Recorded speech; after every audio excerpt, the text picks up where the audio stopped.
Hey, what's going on, everybody? It's your boy Robbie, and right now I'm rocking with my boy Jay Reckless with Reckless Podcast, Reckless Management and Promotions. Man, he used to stand up.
I'm about to spit some of that goofy ass bullshit.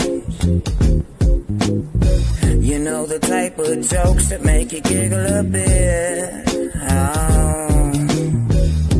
Cause I'm a little bit slow, you already know, baby. But all the greatest people in the world are a little best row.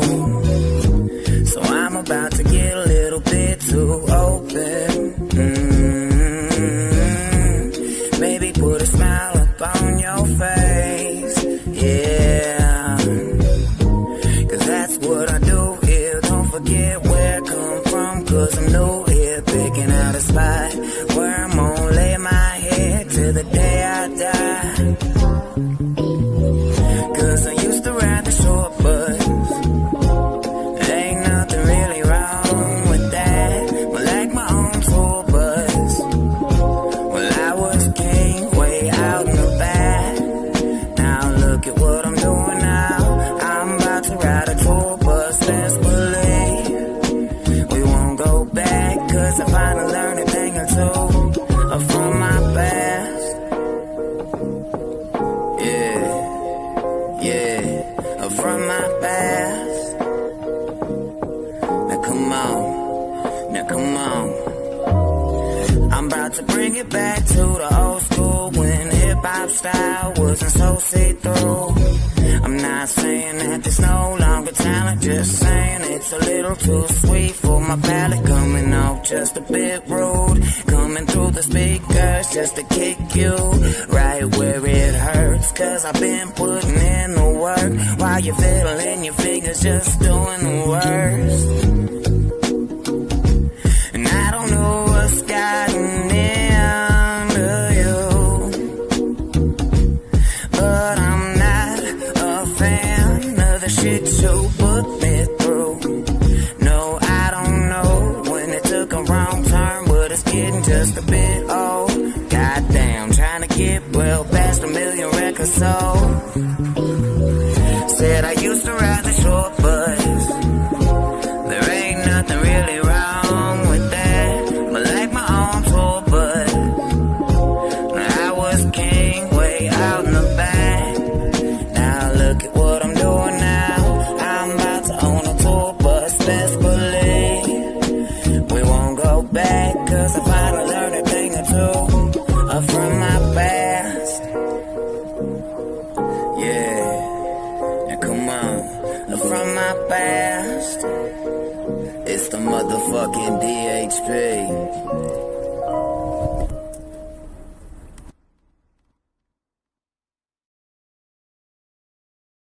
Man, hold up. What's going on, guys? Welcome back. This your boy Reckless Talk with the Reckless Talk Podcast, Reckless Talk Sports Podcast, Reckless Talk Management Promotions, A1 Music Empire, Houston City Beat. We are the storytellers of Houston.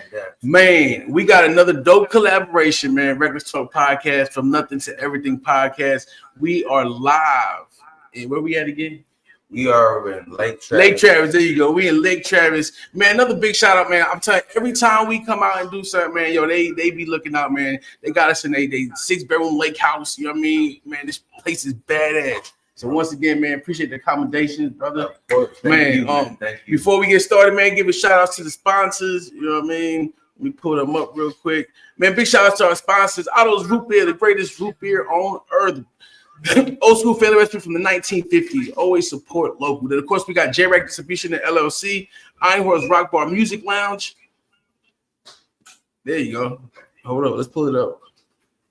There we go. I don't know what's going on. Iron Horse Rock Bar Music Lounge and the greatest burgers on earth, Smash Wagon, man. Y'all definitely go check them out, man. Located in Beaumont, Texas. Just voted best burgers in Southeast Texas. So go check them out. 2605 East Lucas in Beaumont, Texas. Man, in saying that, I'm gonna hand it over to my guy JOT. What is going on, bro? What is going on, man? It is an honor and a pleasure to have you back, man. We killed it the first time, man. It was only right that we ran it back. I'm grateful that you brought some new fucking faces to the table, man. For those who don't know, we have Dusty Haze over there. We have Central Poet, and of course, as you know, Jay Reckless. My name is JOT. This is gonna be another episode of From Nothing to Everything. So we just gonna get it right into it. All right, so I'm just gonna start out with some introductory questions, but I just want you to know this: on this podcast, we do things a little bit differently. So we play a game called Truth or Drink. So I dig into personal questions, and not only just the artistry aspect of things. But if I ask you a question that you don't want to answer, we have one simple solution. You just got to take a shot. For everybody out there, salute. If you got a glass in your hand, cheers. I got a blunt in my hand. Yeah. Put that bitch up there. All right. So, Jay Reckless. What up, man? I'm going to start with you, man. First of all, the first few interactions that we had, the first few podcasts that we had were amazing, man. The energy was yo, best interview I've ever been involved in. Thank you. Big facts. Thank you. Super dope. Super dope. So with me, I just want to allow y'all your own proper introduction. If you could introduce who you have. Man, I have to the left of me, man, not just the love of my life, man. We have award-winning poet, award-winning author, Sensual the Poet. Man, we're gonna be touching on her book, man. It's called Love Spell by LaVonia Graham. You can get it anywhere books are sold, Walmart online, Book Leaf Publishing, Barnes and Nobles, Amazon. She just signed a 3-book deal with the biggest publishing company in the world, Turner Publishing. So everybody welcome Sensual the Poet. Hey, yeah. Then we got Dusty Haze, man. This dude is dope, man. We touched on him a little bit last time we was here too. How dope he is, man. I always talk about him. Like, you don't put him in a category, you don't put him in a genre. Dusty touches every single genre and he kills it. You know what I mean? That song we just listened to, Short Bus, that was by Dusty Haze. Man, dude is super dope, man. Like, Very. Man, keep it hazy, baby. DHP, let's go. And if you ain't tuning into Reckless Talk to show some love to these artists that are putting their music out there, and Jay Reckless obviously taking his time to give a platform for artists. That's how I heard his music first, Dusty. And man, it's amazing. So let me just start with that. How did y'all introduction start? Through the podcast, through the music. You know what I mean? Dusty came to me. I don't remember how we linked, But it was definitely through the podcast, you know what I mean? Hit me up, wanted to do an interview, you know what I mean? We did the interview and we've been rocking ever since. You know what I mean? And we actually signed Dusty to our management label back in October. I think it's been about September, October last year. So yeah. Okay, cool. So Dusty, what let me get a little backstory about you, brother. Like where are you from? I was born in Houston, but I had a real nomadic lifestyle. A lot of cities, a lot of groups. Been a lot of places. Yeah. Did a lot of things. I get around a little bit. Yeah. So okay, so like just your backstory about getting into music. Like what are some of your inspirations, or who would you say are your like top 3 influences when it comes to what developed you as an artist? As far as like music itself, we kind of just always had it around, like different groups, different cultures being thrown at me growing up. It was always something new. Rock and roll, hip hop, like switching between commercials on BET, CMT, and VH1, like bounce between the mixes. And the art itself, it's changed over time. But if I was to nail down 3, it'd be Dre, Mac Miller, and Kendrick Lamar. And I love that the world is caught on to Kendrick, man, because he's been bumping shit since Ball Boy. We got to get into that too. So we got to get into that because that's a monumental takeover that this man has done. Like he went from the unspoken, the unseen, the background backpack kind of guy to like who he is now, but that's through authenticity. Yeah, and real artistry. And honestly, you know, that's the vibe I catch from you. Like you give this authentic vibe. You're not really trying to like be like anybody else. You're not trying to step into anybody's lane. You just happen to be good at everything that you do. Facts. And that's a testament. That's a statement. I need y'all to tap in. And another thing, where can they find your music? Honestly, the way I display everything with the DHP is twofold. I can't remember who said it, but I came across an artist that said "Die empty." He said, "You're never gonna produce every song with the funds available and the resources around you. So die empty." So if you want to catch the raw, unformatted, I ain't the greatest producer, but it's my full catalog. You can find that on BandLab outside of the gyms that are soon to come. If you're looking for anything more official, just your generic spots, iTunes, Spotify, places like that. All right. Well, you know where to tap into now, and it's worth your time, I promise you. I've listened to this man. I'm inspired by him. So what has been one of your driving factors to even take on this venture of being an artist and an entrepreneur in your own right, you know what I mean? And taking on all these adversities that go on just for your vision. What are some of the things that gave you that type of... Well, it's a couple of different things. One, I make it no secret, I'm trying to get back to my kids. I wasn't the best person until about 4 or 5 years ago. I started working on myself. So I got my own demons to lay to rest. But can we speak on that? What you want to know? I mean, me myself, I'm an open book too. So like I had my first child when I was 15. I went through an episode of drug addiction. I had it all, lost it all. I went to prison for a period of time. I wasn't the greatest father, but just through my journey and growing up as a man, I obviously matured and learned, and I've turned all of those negative things into positive things. This podcast is called From Nothing to Everything for a reason, brother. So like I like to get the backstory, good or bad, because it puts you. Those are the experiences in life that put you to where you are right now. So the best way I can put it is you grow up in that family dynamic where it's not whole. So you get the subconscious want for the whole family dynamic. But if you've never been taught that, you go out into the world searching for something that you don't even know what it really looks like. So I got out there, found me somebody, we clicked, except I don't hate on her. She really ride or die. Rode the streets with me, homeless and everything. But she bucked up, I didn't.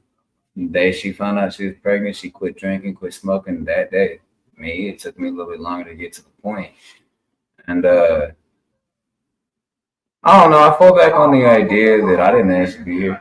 They didn't fucking ask to be here either. I got a responsibility. You can't put a lot on yourself, but I feel like that's something that's on me. Right. And that's one thing that we all, eventually have to realize is that, the responsibility for our life as a man, as a woman, as a growing person, that you can't really blame it on your past. It's just up to you to implement something different for the generation that is. That's another thing. By generational standards, I'm a fuck up. So if I can help somebody else not be a fuck up, I feel like I became a little less of a fuck up. Yeah, it's all about giving back. And one thing I could say about Dusty, man, just from the time we've known him, you know what I mean? Like, he's come a long way. You know what I mean? Like, he puts in that work, and like he dedicated. You know what I mean? I can honestly say Dusty is our hardest working artist. And that's not even talking down on none of our artists. Right. But Dusty is our hardest working artist. T Phenomenon is our most known artist, but Dusty is definitely our most hard working artist. We had a show, what was it, a few weeks ago, and by the time we all get home, show's over, everyone's get home, we message it back in our messenger group we got. Dusty's like, yo, check this song out I just wrote. Like, bro, you haven't been home an hour. You know what I mean? Like, I love it. Like, I fucking love it. You know what I mean? Like, he could do multiple songs in a day. I'm excited. Like, I fucking love it. No, that's badass, man. And I'm always intrigued by these type of stories. So, we'll get into plugs and we'll get into what you got going on next. But I do like to dig a little bit into people's backstory, just the audience, your fan base can get a little bit more of an understanding of your journey, because like on camera, everything always is just about the glitz and glamour. Nobody really gets to have a chance to express the hardships, the ups and downs, the failures, like what it actually takes to go through failures and continue to do what you're doing. So, and that's a testament back to your own journalism and skill level too. I respect it. Thank you, man. So,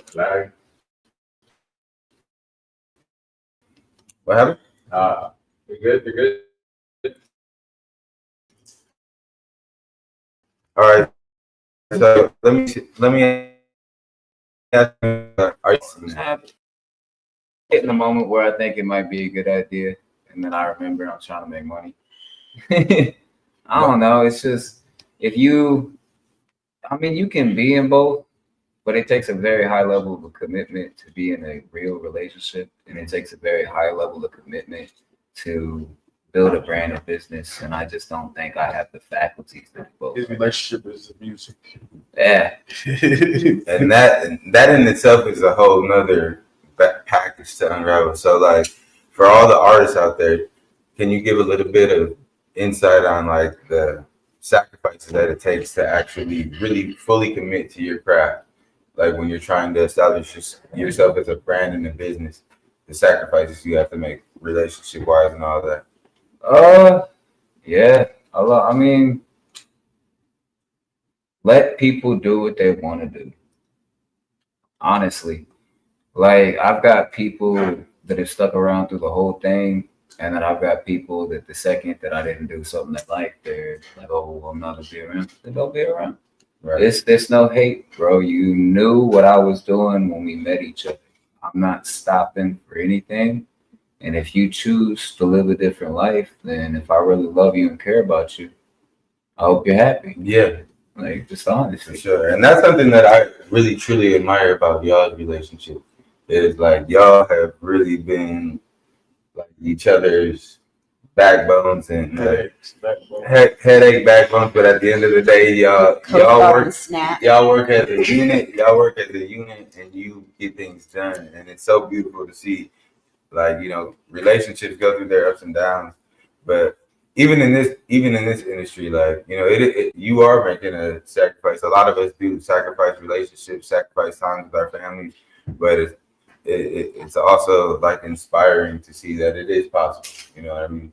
So, and y'all are a testament to that. So I appreciate that. So since you ain't got no girl, you know what I mean? I get to ask you some fun questions. You know what I mean? Fair enough. So who was the last girl you gave that home to? Nah, First name. probably my ex. Be Prudence. What's your name? What's it? Prudence. Oh, he Mother answered of my the question. Mother of my children. I ain't got shit to hide. I stood there. Damn, that was the last thing I wanted to hear. He said, I ain't got shit to hide. I'm gonna get it. Man in black. Nah. What's up, baby? That's my dog right there. That's my dog. Yeah, we on the podcast. You live right now. Yo, we live, man. We got Men in Black in the house. You know what I mean? Turn up this bitch. You know what I mean? I don't need to do this man is a legend. He's an entrepreneur in his own right. He's Dope, a self-made millionaire. Also, hell yeah, man. What's up? Respect, man. He's Respect. a brother of mine. I want you to repeat that again. Oh, no. I forgot what I said. Nah. My boy, Eric Chandler, he's a brother of mine. He's a self-made entrepreneur, multimillionaire in his own right. Came from nothing to everything. He was in prison not too long ago, and he came out and established a career for himself and has turned his stuff and his family into a legacy. I appreciate and respect this man, and his belief in me it's something that I adore and appreciate with the bottom of my heart. Appreciate that. Yeah, respect. But so does the with your form of music, like how you get on your music, you're very versatile. You know what I mean? Like what draws that? Like do you just get in there and create, or do you like what's your creative process? There is two types of music I make, and it's kind of like this with all genres. When it comes to, it depends on if I'm really writing or if I'm studying. I think a lot of people don't put enough time in the study. I try to write a song at least one a day. Nowadays I'm a lot more busy, so it's usually either compounded into a release of emotions or every other day. It's a bit less frequent, but most of the songs I make are just study. I put on something that I vibe with, no matter what genre it is, and I just start writing. It's just to see where it goes. I may get half a verse in and scrap it, or I may finish the song and hate it. Sometimes I get lucky with something that sounds decent, but that's most of my music. And then there's other times where it just kind of feels like it comes from the ether. Like it's something that's really hard to explain. It's like a heaviness in the chest and a vibration on the skin. And then next thing I know, I'm listening back to my own work, like, oh shit, I said that. I don't know where it comes from. Like he was on my morning show this morning. I go live 6:00 in the morning. You know what I mean? Monday through Friday. And I picked him up. I left my house. What time was that? About like 4:30 in the morning to pick him up. You know what I mean? And he lived an hour away. So I told him, I said, man, you coming on my morning show. He said, for real, you gonna put me on? I said, you ain't got a choice. You the reason I'm starting 45 minutes late. You know what I mean? But like not so like I was playing his music and shit, and like he was surprised at the shit he was saying. You know what I mean? Like he put on some shit I forgot I wrote. Like it's like that. Yeah. When you write too many songs, you forget what the fuck you're working probably on. why he has 400 unreleased tracks. Yeah, man, I can't wait to work with you, brother. I want to show you some things, after we wrap up. If y'all got time, you know what I'm saying, we'll politic, but I definitely want to get more involved with what you got going on. I want to see your creative process. I'm an artist in my own right, so I love to see other artists' way of, establishing and telling their story. I am always looking for more collabs with the DHP. I want to keep Explain what the DHP is for those that don't. The DHP is the Dusty Haze Project. And the reason it's called a project and not a group or an association or something like that is because it'll never be completed.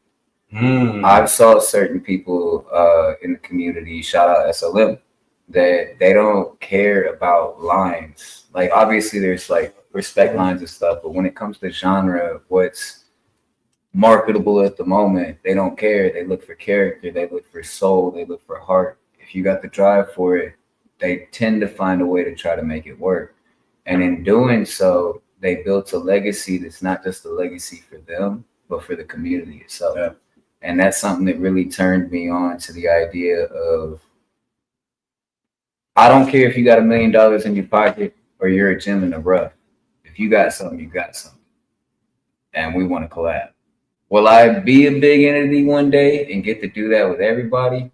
Who knows? But I'm gonna do it with who I can. He didn't mean that universe. He's going to be. He's going to be. We're super humble, man. We gonna change the language because it's not cocky to have an objective and to already know that you're doing it. You're not trying, brother. I've been watching. You're not trying anymore. You're doing. You're doing. You know. But man, so one more question. How, like I'm sure you've worked with artists in the past, right? Yeah. What was your favorite experience with which artists and why? My favorite experience with an artist. It's probably got to be my boy Smiley, and Smiley. It's not just because he's my shout out artist. It's I met a lot of strong individuals, very very badass individuals like Reckless and SINNSUAL themselves. But Smiley's one of them people that's like me. Like he could be a superstar, only interested in raising his daughter. He, in the public eye, is just a DJ. Man plays like 16 instruments. Like, and don't brag on it. Like he keeps it. Day one has not changed the way he treats me. Like that's a real day one right there. So probably Smiley. Well, you know with that question, it's got to come the vice versa. Who is the worst artist you ever had to work with? First name. Oh, fuck Rob Kilo, bro. God damn. Straight the fuck Rob Kilo. I came out of left field, had just been told that I was a decent artist. Was just like, well, maybe I do got something. Went to SLM, won my first ever award for best local rapper. And then dealt with 6 months of that man shitting on my name. Fuck Rob Kilo. That was the worst artist I ever worked with, bro. Many blessings to you, and I hope that you learned valuable lessons from shitting on people just because their status at the time. You gotta really hone into the individual and not just the social media representation or the followers or whatever. So fuck you, but shout out to you at the same time because you taught them a valuable lesson, man. Nah, because I be trying to work with people even after the slight, and it's just like, you know what I mean? Whatever. But there's only so many times you can extend that hand before it's like, you know, you don't get to do that no more. That's what he's been teaching me. Man, I was not trying to I was just about to say that. So like, I'm the type of person like, yo, let's check the situation. Fuck how anybody feel. It is what it is. They want to throw hands, we got to throw hands. I'd rather not go that way, but if we gotta go that way, let's do it. You know what I mean? Dusty's more of like, you know what? I want to make everybody happy. You know what I mean? As most possible. You know what I mean? And then like, so in saying that, Dusty, I'm so proud of you. There was a situation. I'm not gonna say the situation, but I'm just gonna say this. There was. I need to hear the situation. Otherwise, you got to trick. There was a situation, right, where some artist was beefing. You know what I mean? And Dusty got thrown into this beef, right? Yo, it's just so retarded. Are you talking about String Bean? Yeah. Talk about it. So that's bullshit, bro. Dusty got thrown into you. So this is last week. We're at a comedy show. Yo, last Wednesday or Thursday, we had a comedy show. Two of our artists are opening up for the show. 3 of our artists. I'm getting phone calls from my boy Cody. I'm getting phone calls from my everybody. Like, you know what I mean? Cody, big shout out to Cody, man, out of Indianapolis, man. Too, man. You know what I mean? And I'm like, what's going on? He's like, man, Dusty's live. He's trying to hit you up. Oh, man, he's told me to call you. What's going on? Blah blah blah. You know what I mean? And I look at these Facebook posts and this and that, and like once Dusty gets, because he had nothing to do with the beef. You know what I mean? But one of the artists threw him in the beef. And Dusty had a paragraph probably 2-3 paragraphs of going the fuck off. That's like music, man. Yo, I was pissed. I was so proud. Like I was like, you know, like when your kid scores his first basket, you know what I mean? As a dad, it's like that's how I felt when I seen that. I'm like, you know what? Yeah, go to. I said, and I told him, I said, you did right, straight up, you did fucking right. And don't throw me in this shit. Sure. Yeah, I mean, I had a situation, not the same situation, but a similar situation a few weeks ago. You know what I mean? And it's like don't throw me in shit. But on the flip side of that, my personal take is if you ain't throwing me in shit, if my name or my team ain't consuming your life, and I ain't done nothing to you, but yet you're still speaking on my name, you gotta understand that the hate belongs to you. It's the person in the mirror you're beefing with, not me.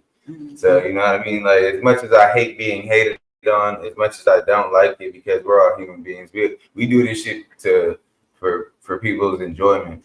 But I also understand that there's people that just are so unsatisfied with themselves that they'll do anything to demoralize or make somebody else feel small to make themselves feel bigger.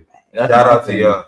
Because I ain't looked up from my computer in 6 days. How the fuck I get on your radar? Yo, big shout out to Iron Horse Rock Bar, man. Iron Horse Rock Bar is tuning in, man, as one of our sponsors, man. Amazing people. Big shouts to Wayne. Big shouts to Shane, man. I see you guys. Appreciate you. we just got a new sponsor as well. She said, Don't mind her. That's my little yeah. Angie. That was Siri, okay? You feel me? But we got Good Night Loving. You got Good Night Loving vodka. It's prime time vodka, very smooth tasting. Man, congratulations, my guy. Just drink responsibly, 21 and up. You know what I mean? That's what we're drinking right now. That's what we're drinking, man. That's what's It up. tasted pretty smooth. That's what's up. Smooth. You know what I mean? So shout out to our very first sponsor, our first liquor endorsement. Man, congratulations, man. Thank you, bro. Thank you. That's what's up, man. Hell yeah, that's You dope. feel me, That's bro? dope, man. Okay. 6 weeks in the game, your boy getting shit done around here. You feel me? That's But what's up. anyway, so Central Poet. Let me hear a little bit about your backstory. Where are you?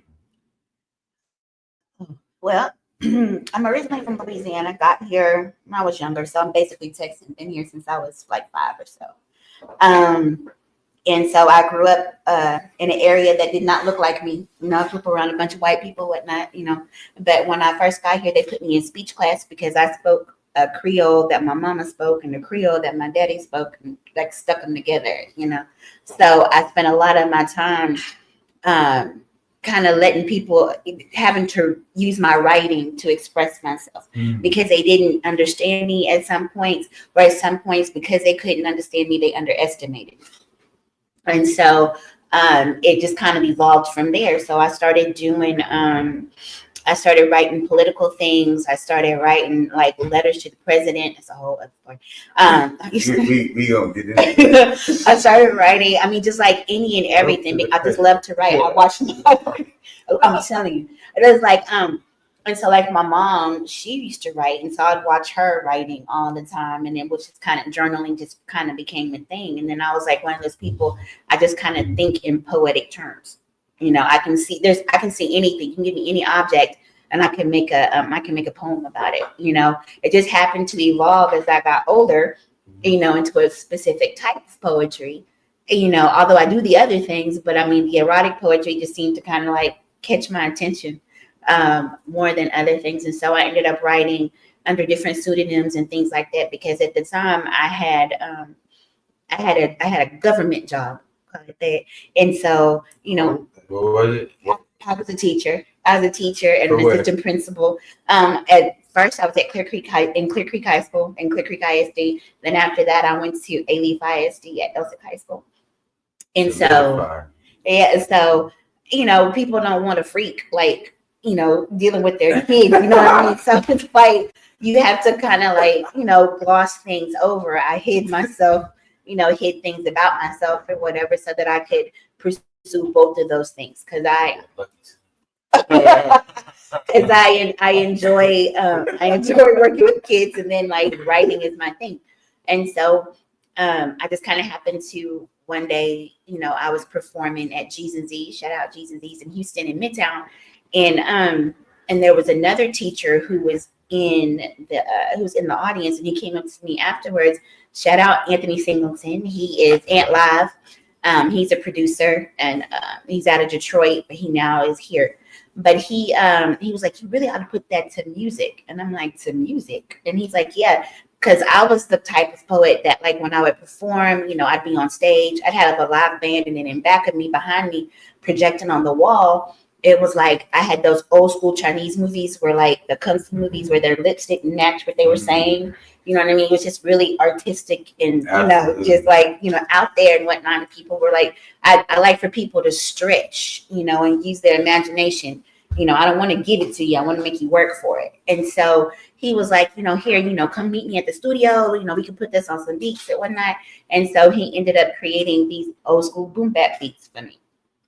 And that's what he'd give me the beats and I'd start writing to the beat or whatever. And then there were sometimes I'd pull out, like I have bags and boxes of receipts or Burger King napkins or things like that, where I'd start writing poems and stuff like that. So it's always an ongoing process. That's for me. First poem you wrote? Yeah, I do. The first one I wrote, every poem I ever wrote was to my third grade teacher, Miss White. That's crazy. That's how I started music. The homework assignment. Yeah. Iron Horse Rock Bar says she loves to make Reckless blush. So like, Trying to get your ass. it was like, she was the one person who like believed in me. When my mama came up there, she acted a fool. And she was cussing people out in French and whatnot, and telling them to leave me alone and let me be and whatnot. And Miss White was the one, she came and got me. She goes, "You're going to be in my class." And I was like, okay, cool. So I went to her class and she talked to me and she would like work with me. And I used the word radiant in third grade, and everybody was like shocked and amazed. And I'm like, what? What do you mean? But words are, I tell people all the time, everybody has an art. Words are mine. Words are my art. And so, that was the very first one that I ever wrote. As far as the more. You said you remember it, right? Yeah. So let's hear. I told her, well, I remember most of it. I told her that her smile was radiant like the sun, and that her hugs were warm like cookies.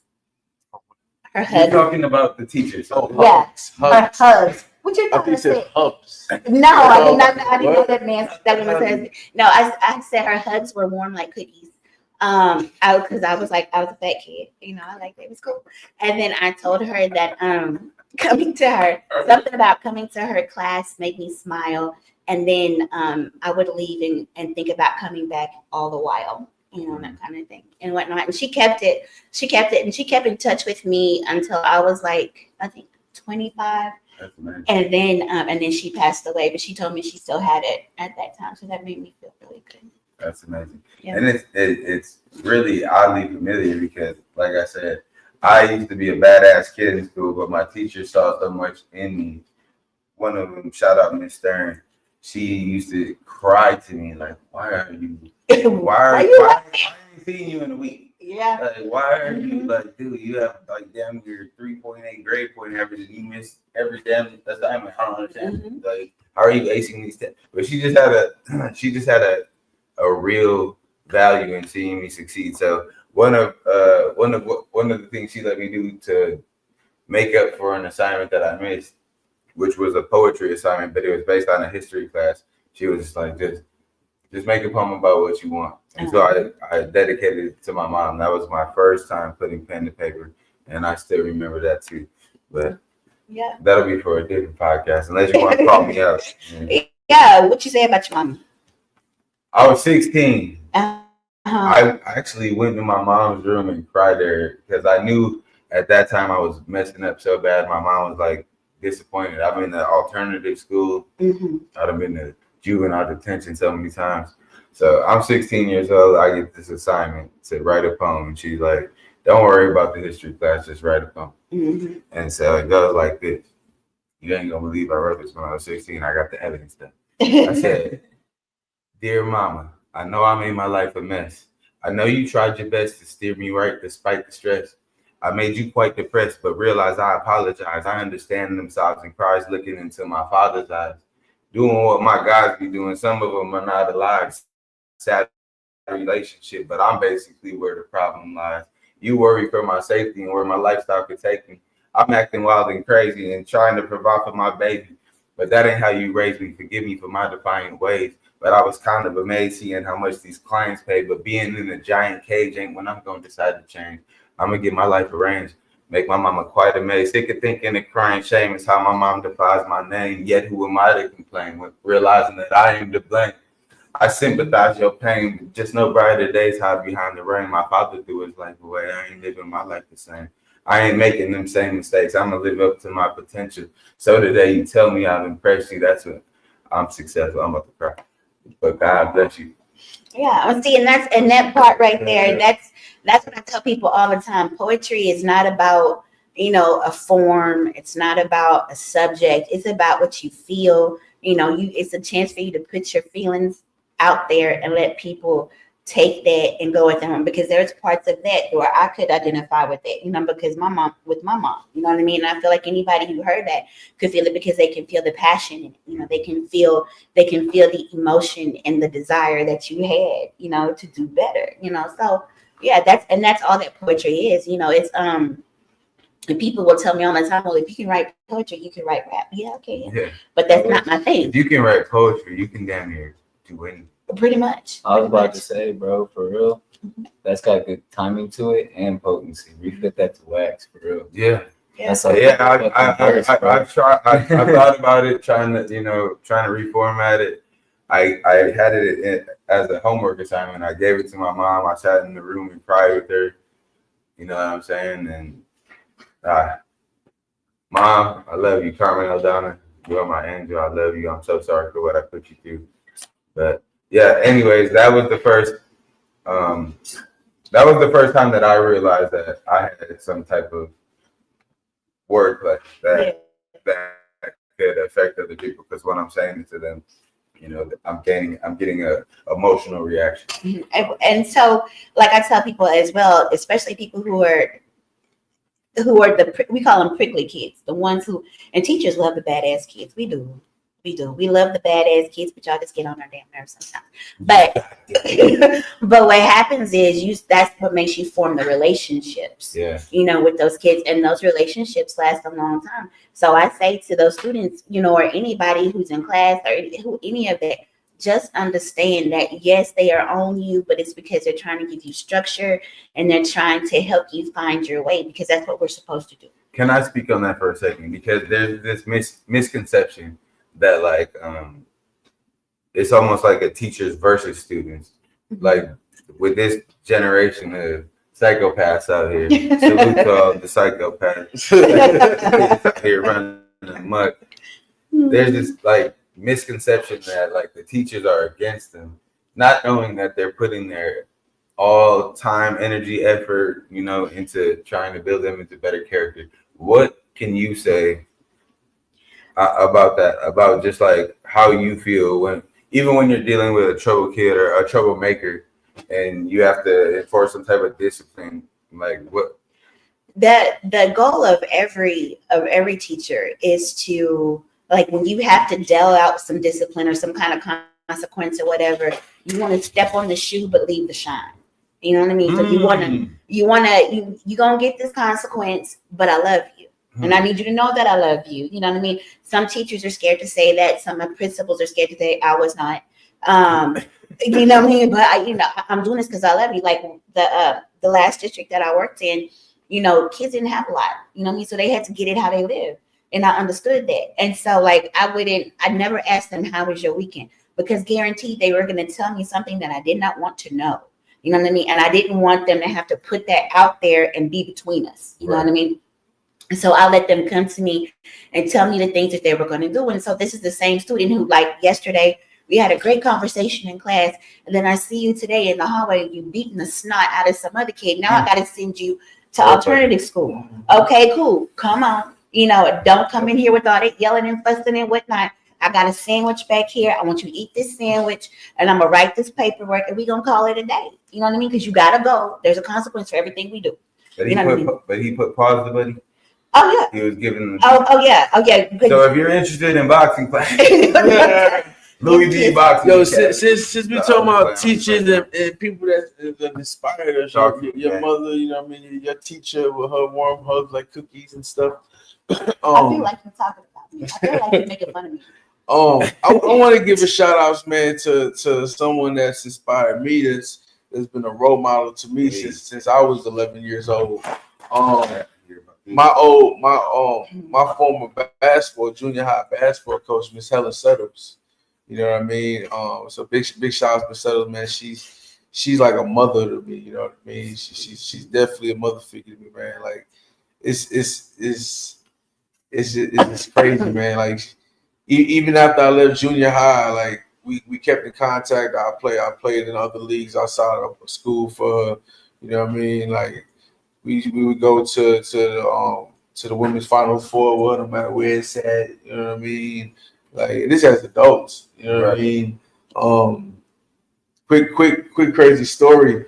Once I left New York, probably like a few years after I left New York, I lost contact with her. You know what I mean? And then probably 10 years later, man, it's crazy. 10 years later, I'm thinking about her, right? Because as a kid, as a kid, you know what I mean? I always thought she was old. I love you, Miss Settles. You know what I mean? I thought she was old as a kid. You know what I mean? I always thought about it throughout the years. Like, man, I wonder whatever happened to Miss Settles. Is she alive? You know what I mean? Like, not realize she was only like 40-some years old when I was a kid. You know what I mean? So I decided to just Google her because she does a lot in the community with the handicap. She's an advocate to Special Olympics. You know what I mean? Like, there's a lot for man. It's amazing. She's won awards. She's been honored, and from a woman, she won a Woman of the Year award in the state of New York. You know what I mean? That's actually, so I Googled her, and that's the first thing that pops up. You know what I mean? And I was like, oh shit! I gotta get in contact with her, and I decided I was like, how can I do this? You know what I mean? So at first I tried to look up on Facebook, couldn't find nothing, and then I decided to email the editor of the article, do that the article, whatever, and they got back to me. Man, like a motherfucker, bro. Yeah, and I didn't think they would. You know, man, this is a long shot. You know what I mean? Not only did they get back to me, man, they got back to me with her phone up. I told them who I was and everything, and the backstory and shit. And they gave me her phone number, bro. You got to reach out recently. It's been about a year or so since we talked. You know what I mean? But like when I did reach out to her when this happened, man, it was dope, man. Cause I called her, she didn't answer, and I texted her. When I was a kid, she used to call me her little Puerto Rico. Yeah. So I called, she didn't answer. So I texted her. I said, Miss Nettles, give me a call. I said, give me a call, man. This your little Puerto Rico. Yeah, man, she called me. And we talked for hours and cried for hours. And then I ended up going to New York to see her by like a year after that. Oh man, we met up. Yeah, man, we met up. We met up at the rec center, where is the first place I met her. Wow. So Miss Stern, if you're out there, if you're watching, I hope you're proud of me, number one. I hope number two, that I can take you out wherever you want to go on this motherfucking planet. Excuse my French, but you have instilled in me something that I am so grateful for, and I'll carry that for the rest of my life. I hope I get to have that experience with you. I hope you're doing great and wonderful things, which I know you are. You're an amazing spirit. But shout out to all the teachers and people that put time into the youth, because we have this misconception about talking down on the youth, but we don't ever take into consideration that we're the ones raising. Yeah. Right. So like giving credit to the people that are spending their time, their energy into trying to instill knowledge, discipline, value, work ethic into these kids. I have nothing but the utmost respect for you. And people that are giving these kids a chance, even though they come from a troubled background. Like, that's what it's about. I'm gonna play devil's advocate real quick. Go ahead. And for all teachers out there that's doing it just for the paycheck, fuck y'all. Fuck off. I tell you what though, it's hard to do it just for the paycheck. I'm gonna tell you like this. Wait Wait a minute. I'm gonna tell you. You might get the conception. You might get the conception that they doing it just for the paycheck, but I'm gonna tell you, it's hard to get up early in the morning and do all them damn lesson plans and then grading all them papers and dealing with people big head children that cuss you and kick you and blah, blah, blah. I'm not saying there's not. There's bad apples in everything. Yeah, but I'm just telling you, it's difficult to do it just for the paycheck. So if you're working hard like that and you're doing it just for the paycheck, then go find something else that you can work just as hard at and be happy doing. Because there has never been a time in my life that I said I don't want to go to work. Do you agree that a teacher that is doing it for the paycheck, that they're doing a disservice to the children? Absolutely. Because there is there's something intrinsic that has to be in a teacher. We have a very specific personality type. Like they hate for us to be on juries because we always see the gray. We never see a real teacher, a real educator, somebody who really cares about the kids. We are always going to see the gray. We have to, we have to be able to mold them. It's easier to raise children than to build adults. And for us to be able to do that effectively, we have to see the gray. So like I had a student, Cody Waggett, love you, honey. He and his mom ended up being a really good friend of mine because I had him in class. Oh, and Ayla, hi Ayla, and hey Amanda and LMFJ, because I taught their daughter as well. But Cody had this thing which kids do all the time. The kids do all that tapping on the damn desk. And I used to teach English. Yeah, I used to teach English. And so I'm like, dang it, I'm trying to do, and he just, I'm like, Cody. And he's like, huh? I'm like, dang, stop. Right? And he would tell me, he goes, I'm sorry, Miss Graham. And other teachers would go and take his pencils and whatever he had from him. And so I said, you know what? There is something going on here that's different. So I got him a pair of drumsticks. And I put like I just wrapped the ends of them in napkin and cotton and stuff to make it soft. And I say, here, tap all you want to. Just get your work done. And he did. And then come to find out later on, I don't know if you might be too young to remember the artist, but her name is Tiffany. Her name is Tiffany. It's who she was back in the 80s and 90s. She was really big. And so she's like this, she's won tons of Grammys and all this kind of stuff. And so he's her drummer. And so he told me when he got the gig, he and his mom called me and told me, they said, we really feel like this is because you just let him tap on the desk. You know what I mean? Allowed him to be himself. Just do what you do. Even in the midst of going through school. That's big. Yeah. So that's a testament to your character. Okay, so a little bit more. I'm gonna dig into a little bit of y'all story. Yeah, let's do it. Jay, introduce it, man. We're gonna give you some insight. Man, look, we're gonna run a poem from Central to Poet real quick, you guys. Tell them where you can get the book at. You can find the book on Amazon, Bookleaf Publishing, Walmart, eBay, anywhere that books are sold, you can find it. And it's called Love Spell. And this one is this poem that he's getting ready to play is called I Don't Even Know Your Name.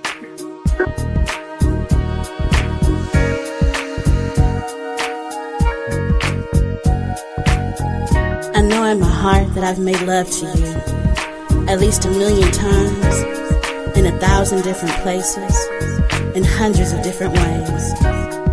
I know that your hands have caressed me, your lips have tasted me, and your eyes have seen me, all of me, in a way that I have never been seen before.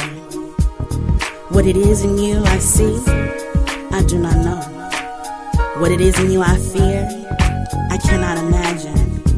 But there is a magnetism in you that I search for, crave for, desire more than anything. And it's that desire that drives me forward and pulls me near you in a wave of heat and flame. My soul is eternally connected to yours in a way that can only be described as surreal, can only be described as indescribable, can only be described as oneness. You can never understand how the essence of you reaches to the heart of me, making me slave to the interconnectedness that surrounds our auras. I'm not the only one that sees it, that feels it, that wants to be part of it. The connection between you and I is inescapable, is indescribable, is immeasurable. I don't think I can ever feel this way with anyone else for as long as I live, be it in this life or the next. And I don't even know your name.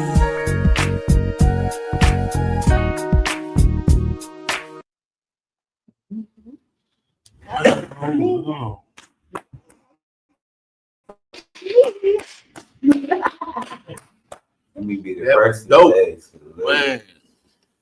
Man.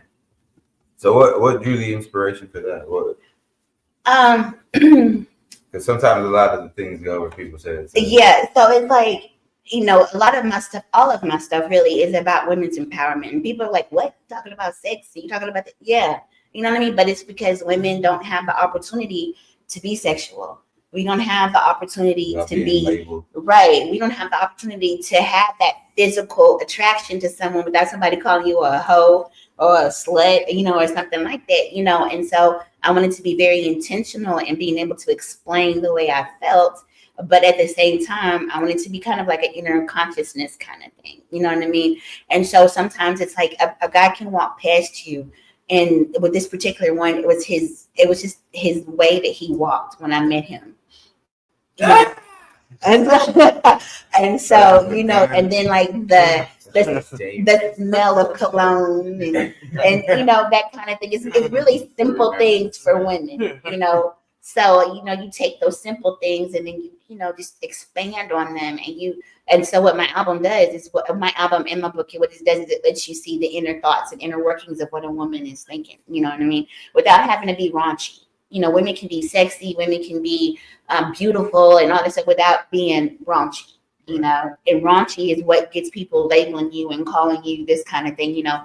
And I don't have anything against the folks, the ladies that do that, Sexy Red, you know, and things like that. I have no problems with those folks. But I don't condone anything. Sexy Red, you're more than welcome to still come on my podcast. He didn't mean that. You know, it's just, you know, it's just a different way, you know, it's a different way to do it. And so a lot of my poems were inspired by meeting him. And it's just like you know, and then there's some that I've written before him, and it was just like a conglomeration of feelings and emotions and thoughts that come into one time, and they just come out on paper like that. And so with your book, like, first of all, let me say I'm super excited to get my hands on it. But like, there's a lot of like people trying to get into that field, like that have awesome stories and that would love to write a book. What is that journey like getting a post deal or writing out a book? It's crazy. And so it's like people would not even know, because I've been writing, like I said, forever. And to put this book, to put this particular project together, people are like, I didn't even know you were writing a book. And I'm like, yeah. Because like I have my phone in front of me all the time. And so I'm constantly writing. And I just don't tell people, you know, I'm just writing. You know, I'll see something. He'll tell me I'm random all the time. Because I'll see something like, what was it last night? We were going down the road. And I'm like, oh, what are those X's on the railroad track for? And he's like, I don't know. You know, I'm that person. You know what I mean? I'm like, you know, I asked him, I'm like, Daddy, why you have them things in the middle of the road like that? You know, because he used to work. So that's the knowledge that I don't have. You know what I mean? So I'm asking questions and all that kind of stuff. And then when I get that knowledge, I kind of weave it into things that I'm, you know, that I'm doing and whatnot. Because I read a little something about a train yesterday. So basically what she's saying is she's a rocket scientist, but she don't know the railroad crossing sign. Yeah, and they have that so weird. Like one time she hit me with, if you was a turtle, what kind of turtle would you be? A ninja turtle. Why did you say that? That's what he said. That's what he said. He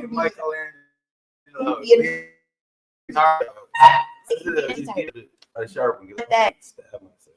that journey is it's definitely, it's like having a baby. It's like birthing a project, you know, is what I call it. It's like, right. It's like birthing a project, because you go through all the pains and the issues and all that kind of stuff that go with the rejection.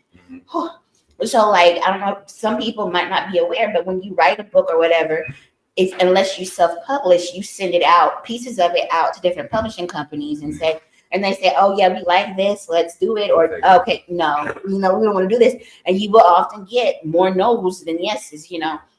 And so then I turned around and I took my book, and I thought I was gonna self-publish it through Bookleaf. And then Bookleaf was like, we want to publish this for you, you know, and so they did the cover, they did all the little art in the inside and put it all together for me, and they published it, and it was out there as an ebook overseas first. And they kept calling me and they're saying, hey, this is really doing good, you know, as an ebook. It's really, you know, it's touching people, blah, blah, blah. And I'm like, okay, cool. You know what I mean? Kind of like that imposter syndrome. You don't know you're there, you know, when you're there. You don't understand that you're in it because you're still working. And so then it was out for a little while in the ebook form. And then I just get this random ass call out of nowhere. And this guy is talking to me, telling me his name is Adam and he works for Turner Publishing. I'm like, hold up. I said, Turner Publishing. And he's like, yeah. And so I'm on my phone. I'm like, I need to make sure this is who I said this, you know, and I'm making sure I kept that man on. I kept procrastinating for like 3 days because I wanted to make sure that it wasn't a scam or something like that, you know. And so I said, I just need to check y'all out before I start. And he was like, no problem, get back to me or whatever. And then once I found out, I was like, wow. And so we're talking about it, going through all the steps, you know, looking at book covers and things. And then he tells me, he goes, well, talking to some of the editors and, you know, and our copyright folks, he goes, you're going to take, you know, you're going to keep all the rights to your book, you know, all this. It was like having the rights to your book and the publishing rights to your book and the writer's credit of your book is like owning your masters, you know, with your songs. Right. And so I told him, I said, well, you know, I said, I also have an album that he's like, for real. And I'm like, yeah. And so later on, the thing is that we'd actually put the album with the book in when we do a re-release. And he was like, well, we want to get you for 2 more books. I'm like, oh, okay, cool. You know what I mean? And so I was excited. But it was like, it took a while to sink in. And then I'm like, damn, I got to write on a schedule now. But it's a journey. It is definitely a journey. It took me a while because I wasn't willing to compromise. I wasn't willing to change anything or whatever, because there's some other artists and writers who do the same thing that I do, but they are very graphic in the things that they do. I get graphic sometimes, but never like raunchy, super raunchy. Because that defeats my purpose. Let me ask you a question. So like I've been the same way about my branding and the work ethic that my team puts in. Like I want to own everything so that we can share amongst it. I'm with all due respect to the music industry, I am not industry. Like, right. I am creating a brand and I'm creating a product and I'm giving the people that have helped me create this product their just due. Mm-hmm. And so like what are some of the differences that you think that like was it a fear? Should it be a fear to like go in with outside this third party distributors, or like what advice would you give to publishers or artists that are trying to like lock in with deals and stuff?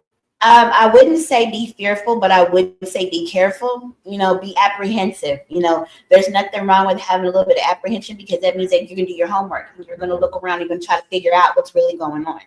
I would also tell them that you make sure that you keep your rights to everything. So like every book that you print has an ISBN number, and you should be able to look up that ISBN number at the Library of Congress. And so if your name, that one more time. ISBN number. An ISBN number. Every book has one of those, and you should be able to look that up at the Library of Congress, which is where they house all the records of all of music and written art as well.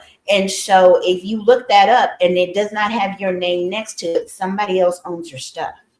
You know what I mean? And so like when we're getting ready to do the re-release on this book, on Love Spell, you know, I'm gonna have to the publishing credit that I had before. I'm gonna take a little bit of a chance, and I'm gonna give them a percentage of that component. I mean, they never get the writer part of it, they won't get the artistic part of it, but with that publisher stuff, I'm gonna have to give them a part of it if I want it to be able to distribute well. Right. You know what I mean? So they're gonna do all my printing and all of that kind of stuff. They're gonna do my printing and all that kind of stuff. But what they are. What I love about them though, and what everybody needs to try to find, is a company that's going to work with you to try to be very very aggressive at you making profit. So like with Turner, they are extremely aggressive about how to make that profit. So they set up a website for me, which is SINNSUAL by the way. Can we spell that out real quick? SINNSUAL thepoet.com. And so you can go there. Hold on. When she said the poet, it's THE. Because man, there's some people that we got some hood motherfuckers watch this. Oh, the poet. They gonna put D-A. You know what I mean? And then hold on. And then we got some motherfuckers that can't spell some poets. We go ET guys. You know what I mean? So you gotta make sure you put all that on. We got one of my friends and I in that work. we got viewers and followers and audience. Let's check the comments. Man, let's see who's tuning in, man. Oh man, yo, big shout out to my guy Jason. Man, I see y'all. I love y'all, man. My guy Jay Burrell, he's a dope ass artist, man. My guy Vicente Gutierrez, one of the top sketch artists in the country, man. Like super dope, man. He's out of Houston, man. My guy Ed, man, tuning in. 5-man Ed, man. He's super dope. Literally, like he plays with fire. He plays with fucking fire. Super dope, super cool dude, man. So big shout out to my guy, man, for real. Salute to everybody in the chat. I support the love. I support this man and his movement. He's got great superstars behind him. You know, so it's just again, I just want to reiterate how much of an honor and a pleasure it is to have y'all here. But Reckless, what's up, man? We got some cool shit coming up, man. Talk to him, man. I know it. We can't talk about it right now. We have an alternative. We have an alternative. Now we definitely came in. We got a lot going on, man. We had a lot going on this weekend, man. First and foremost, man. Dusty over here, he mentioned SLM, man. Big shout outs to SLM, man. Support local music, man. Absolutely. Big shout outs to Don Tino, man. Big shout outs to Jay Rizzo, man. For real. Big shout outs to the whole SLM team, man. I got my SLM shirt on, you know what I mean? Yeah. I can support local music. Point Blank came and showed love. Yo, big shout outs Point Blank, big shout outs Mixed Breed Mobsters, Element J. Like big shit. Everybody came through, showed up and showed out. It was Friday, man. Lil Flip, Lil Kiki concert, man. Let me throw a quick plug. If you didn't know, this is my clothing brand. The clothes you usually see me on the podcast. It's my own brand called Juicy Gelato. It's a sponsor now of Jay Reckless. I'm throwing it on his sponsorship. Just shout me out once in a while. Man, let's go. We got shoes, clothes, women's attire. We got anything you need, and we have a classy little brand. But SLM, man, they got a lot to do with. Basically, they're the legends. You know what I mean? They're the one that paved the way. You know, for the Dusties, for the Menace Mikes, for the Bobby Blessers, you know what I mean, for everybody, man, for the Jay Burrells, you know what I mean. So with that, they performed at the Kiki and the Flip concert this Friday, man. It was real dope, man. But I host a lot of concerts. I host a shitload of concerts, shitload of events, man. And I've announced a lot of people on stage, including Paul Wall 2 nights ago. That my shit dog. dope fuck, man. That shit was dope. But honestly, man, to have Don Tino come to me, man, and tell me he wanted me to announce him on stage Friday night at the Flip and Kiki concert, man. That was a major honor, man. You know what I mean, that means a lot. It means a whole lot. It's saying that what we got coming on, man. Our next thing we got is April 4th, man. It's called a dawn. The coming of a the dawn. coming of a dawn. Your Reckless Talk Management Promotions, SLM, support local music, man. We throwing a big old concert, man. Our headliner is Don Tino himself. You know what I mean? A coming of the dawn. We got a bunch of dope artists that's gonna be on this lineup, including Dusty Hayes. Yo, we got a dope ass artists coming through, man. Day 26 on my guy Brian Angel is gonna be a guest. I'm making a guest appearance. You know what I mean? So everyone pull on up. Also, April 5th, man. April 5th is going down, man. Everyone pull on up to the Beaumont State Fair, April 5th at 1 p.m. At 1 p.m. at the Smash Wagon. Once again, 1 p.m. Beaumont State Fair at the Smash Wagon Trailer. Man. We got a little pull it up April 5th at 1 p.m. You know what I mean? So everyone pull up to that, man. Also, what do we got after that? Let's see. After that, after that, we have our hold on. Even before the fashion show, April 19th. April 19th, we partner with 420 Delivery LLC. Man, we got a dope concert coming up, R&B concert. Our headliner will be Brian Angel. You know what I mean? It's gonna be super dope. We got some celebrities coming out. So everybody pull on up at the Chatto Sports Bar. Chatto Sports Bar in Houston, Texas.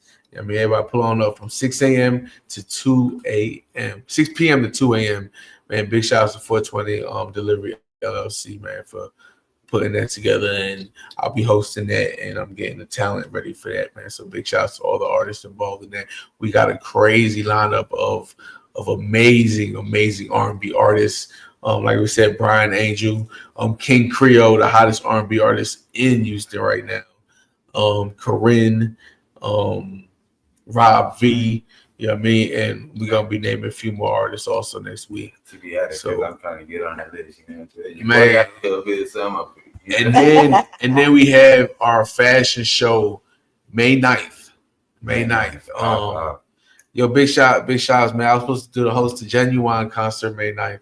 Well, I forgot we had our fashion show. So we do a hip hop fashion show every year. So while the artists are performing, models gonna be walking the runway. We're doing that at the Katy Kickoff.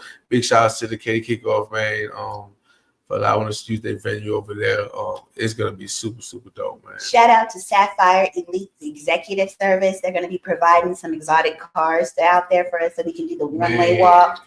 And so people can come and take pictures ahead of time. They were there last year. If you follow my page, that's where I got that orange Corvette.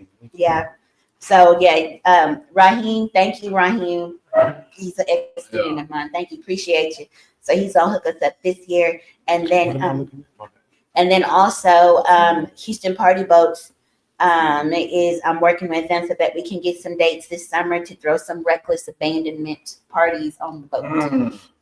And then also hell of a name. I know. Also May 9th. I mean May 3rd. So for y'all don't know, Reckless Talk Media, we do media for the professional women's championship football team, the Houston Energy. No, they're not wearing lingerie. They're suited and booted and bust your ass.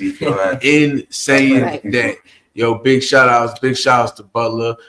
Big shout outs to King. Big shout outs to Breezy. Big shout outs to Solo. Big shout outs. Let me get sued before I get tackled myself. I get ran over. Yo, big shout outs to our running back Sue, man.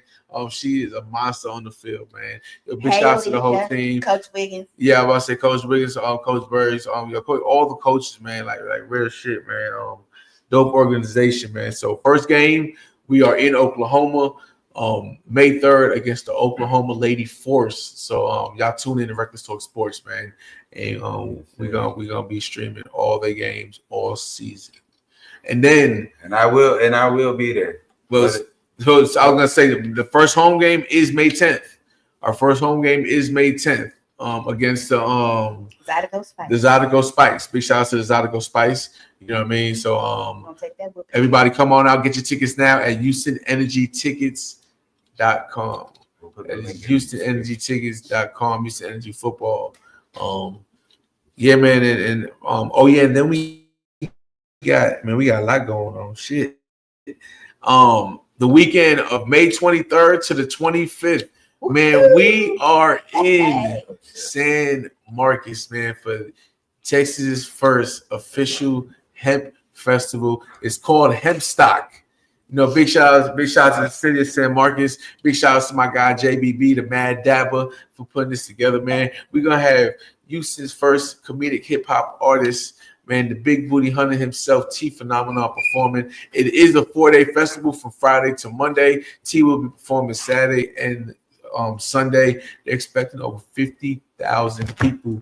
So y'all pull on up, man. And it's gonna be super dope. And we gonna market it in Corpus too. So if you fuck with me, you're gonna be out there. Corpus, stand up. We gonna show some love. We got transportation for people. It's my homeboy Tony behind the camera. That's his hometown. You know, so let's bring the communities together, man. Let's start showing some love. So. Yeah. And then man, Dusty got something big going on, man. Tell him what you got going with the Dontino project, man. So what? Yeah. Dontino? No, Dontino. No. SLM. Basically, basically, I have a lot more love for the pop culture, the religious genres because of what he growing up. And Tino was one of the people that first saw that. Him, Henry, Mr. Kevin brought us in there, helped us produce a few tracks. That was some of the first ones y'all heard from the release this year. Well, shout out Mr. Reckless on March 1st when he put together that, man. I highly suggest y'all make it to more of those, because about halfway through the night, Mr. Tino pulled me aside, and he's like, I want you to ghostwrite an album for me, Dusty. He's like, I want it done in my style, but it's basically, the idea is to kind of pass the torch from my generation to the next generation. Not even to touch on the fucking honor. That's, in my mind, that's like the guy that holds the thing at the Olympics. Yeah, like he carries it and lights it, bro. Yeah. It's a fucking honor. But at the same time, I am not a producer. I've learned a lot of skills in my little bit of time here, but I'm a writer turned performer. I'm not a producer. So any of y'all beat fanatics out there, we're on the grind and search right now for phenomenal pieces to add to this. Came to the right place. It's a legendary project in the making right now. This is history. So, well, this connection, man. Yeah, first and foremost, congratulations. This is a huge opportunity for you. But I have Overtime Entertainment. We are completely in-house. Adrian, who just walked in, made his little walkthrough. He's a badass producer. He does EDM, R&B, like anything that you can conjure up in your head, he's going to make it make sense. We have some of the most underrated, but some of the most extravagant and very talented artists within my circle. So I would be happy to help you with your project in any possible way that I can, man. That's love, bro. That's what's up. And I will also, I have a super badass studio, not here, but also in Corpus, and I'll also shoot to you. So if you're a part of J Reckless's team, I'm gonna do whatever I can to help orchestrate. So if you need anything from me, just man to man, I will bring my resources to make that happen. That's love, and that's extended love to them too, because. Yeah, man. Yeah, that's awesome. Big shouts to Bobby Bless, the lyrical genius, tuning in. Who we talking about? Who we got? Bobby Bless. Can I go back to something about the energy though? Talk. Okay, so ladies, I'm gonna talk to y'all real quick. So the ladies of the Houston Energy, first of all, we all know about the whole thing with the lingerie football. none of us watch that because like all the chafing that happens or whatever, we understand that that's not even like fun at all. But these ladies are mothers. They are business owners. They own nonprofits.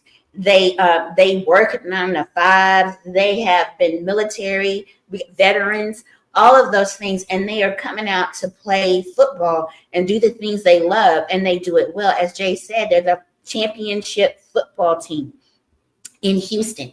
Multiple championships. Yeah, we have other football teams, but they ain't won no championships, but the ladies have. So that's my way of saying, especially here in March, as it's Women's History Month, we need to get together and come out and support these ladies. Stop fighting the ladies, man. Yeah. And we also got some big name artists coming out this season, making guest appearances at the game. What are we talking about? Or can we announce that now? Nah, not yet. We can't announce that All right, yet. drink. Due to You gotta drink. We all do? No, him, Oh, okay. It's whoever don't answer the question. because I tell it. I'm telling Yeah, and then we big shout outs to hip hop artist Mason Your Face. He'll be coming out for two home games throughout the season to work the chains. So big shout out to him, man. So that's one thing. Big shout outs to the Houston underground hip hop scene, man, that really took a loving to this organization, to this team. You know what I mean? Big shout outs to Otto's Root Beer, Jerry Distribution, man, a bunch of everybody, man, that's involved with this team, or you know what I mean, just showed love to this team, man. So Can we talk about Houston for a minute? yeah. Sure. So you know what I'm saying? You're basically the voice of Houston, you know. So With the New York accent. no. Don't like yourself. Don't like the New York accent. It's okay. It's okay. Yeah, he's Puerto Rican. He's No. New York. Well, he's definitely putting on for the Houston market, and he's definitely putting a lot of people in position to do things that they couldn't do without him. So, like, just what about Houston intrigues you and inspires you to, like, you know, do what you do, not only there, but you know, for that specific region or area? Man, the culture, man, the music culture, man, the legends. The legends, that's really what it is. The legends, like the number one reason these legends. It's like, how long did it take for these legends to get their name known on the map worldwide? You know what I mean? It's like they don't get the due respect they deserve because they put in the work. Like the Jay-Z's, like the Nas. I mean, I'm from New York. You know what I mean? Like all these big name artists. You know what I mean? The Snoop Dogg's. You know what I mean? Mind you, these legends. Snoop Dogg, he just bought Death Row. Ain't that? Did he? Man, He bought Death Row. Yeah. Ain't that? That is a Gave power move. respect to all the people. That is a on the power list. move. That's a- You Like, know what I mean? Big shout outs to my guy K Reno. You know what I yes, mean? the A wizard. legend, the Hey. wizard. You know what I heard he got like a Guinness Award record for like the most albums released at 7 albums in 1 day. yeah. 7 So, albums. dude, that is crazy. So it's the official Guinness Book of World Records. It hasn't been It's written. streets for a It while. hasn't been. No, check it. So it hasn't been written in stone in the Guinness Book of World Records, but the Guinness Book of World Records, they do themselves look at it as the unofficial record for most. What do you know what the previous one was? Like what's the one that they have in there? Like, I'm not sure. Wasn't he the first to do it? Probably so. I think he was the first to do it. Like, oh, But basically, what I'm getting at, like, you know what I mean? So there's so much talent out in Houston, or just in the underground world in general. You know what I mean? And it's like we run across talent. We work with talent to where it's like, why aren't these artists known worldwide? You know what I mean? And if I could help them put them in that position, or help them even just elevate their career, you know what I mean, a little bit, you know what I mean, why not do that? I got the resources, I got the connections. super. You know what I mean? You want to go on a national tour? Yo, let's hit up my guy Reed out of Wisconsin. Big shout out to Reed, man. Shout out Wisconsin. I'm Milwaukee. You know what I Black, baby, yes sir. Shout out Wisconsin. You know what I mean? miss y'all. If you want to do something big name shows, man. We got artists we know personally. We got the promoters. You know what I mean? Like, it's whatever you want to do. One of these things I'll say about Jay, because he's a little modest, right? So some of the things that I love, we're a team and we work well together. Jay is incredibly charismatic. This man, that don't mean I like you. Like, he's incredibly charismatic. He will talk to anyone and he has no fear. Just no fear. You know what I mean? And that's the kind of person that you want working for you, working with you on your side. Because I mean, like, he stood in front of Afro Man's people to get T on that tour, you know what I mean, to get T recognized, get T's music listened to by Afro Man. I mean, he could have got squashed right there by them people was big, man. You know what I mean? Man. But we did that. And so, like, Jay, like I said, he's charismatic. He doesn't mind being out there. He's for the people. He believes in the underdog. We both do. You know what I mean? He brings it back to his people. Right. All the time. And so what we do as a team is we make those connections and we covet them. Right. We covet them. So it's like when people tell us they want to do something, well, hold on, I got somebody for that. Or I need this. Okay, hold on, we got somebody for that. Hey, I want to be here. Okay, we know somebody for that. You know what I mean? And Jay, he works really hard at talking to folks and getting in the door. And then once he's in there, it's over. You know, you let him in, it's over. You know what I mean? He's taking over. That's how that goes. And so it's one of the it's what I tell people all the time, you know, just because no moves are being televised doesn't mean no moves are being made. For sure. You know what I mean? And so we kind of snuck up on some people because we don't do things like the industry does them. Exactly. We don't do them that way. And so while he's out, and people, they'll talk about us all the time. They'll laugh because Jay will be out talking to the people and announcing things, you know, and he's up on the stage. I'm sitting back in the cut watching, you know, who knows who. You know, and who interacts with who, and mark something down. Right, asking how this works and that works, and what can we do, and then I bring that back to him, and we discuss it. We figure out how can this help our artists? You know what I mean? Everything, it goes back to that, and so I mean, on the phone, endlessly, all the time, every day. My girl hates all the time. My girl hates me for that. Angela, yeah. I'm sorry. You know, there's an actual term for it. It's called flooding. I just want you to know. So, but yeah, that's that whole reckless talk management. That's what we do. So, yeah. So, because he's a little shy about saying that, so I don't mind saying that. No, he's just humble and modest. You know, he understands his character. My personal belief. Hey, one thing that I want to say, just to testament to that, is this man has built platforms, has put a lot of people in position. Me being a newbie at this, he came through, respected what I got going on enough to double back and share his time, spend his time with me again, bro. I'm honored, and again, I can't thank you enough for having respect for, you know, the growing artists or the growing visionaries or the growing brands. Not just, this man doesn't just look for people that are already popping. He's trying to help people pop off. So that's a salute. But we're going to get into some music real quick. We're going to give you a little potty break or a little smoke break. If you got a drink, pour it up. If you got a blunt in your hand, spark that motherfucker. Jay, tell them what we teeing up to right now. Man, we're going to tee up to right here, man. We got Jameson, man. This is super dope, man. It's about Dusty Hayes. Dusty Hayes is actually my favorite song from y'all. Check it out.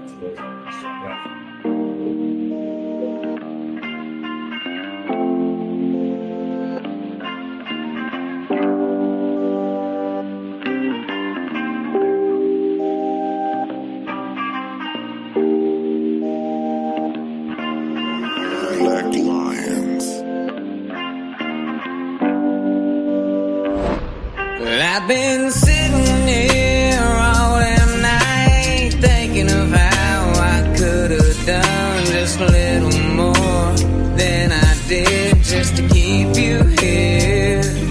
But would that be any different than the times before? Late nights passed out on the floor, 'cause I can't cope with demons of a past I haven't lived. Oh, Jameson, won't you hold me? Won't you comfort scars I keep opening up just to feel alive? Won't you have my back and hold me up? 'Cause I've been drowning in the waters made by my own eyes, and times when I just don't know. It's funny how the one thing I should live without is the one thing that makes me feel inside, makes it feel alive. Just the one more time, let me tell you it's an endless cycle of hell and self-abuse. I can't live without, it's been way too long. So Jameson, won't you hold me? Won't you comfort scars I keep opening up just to feel alive? Won't you have my back and hold me up? 'Cause I've been drowning in the waters made by my own eyes, and times when I just don't know. Da da da da da da da.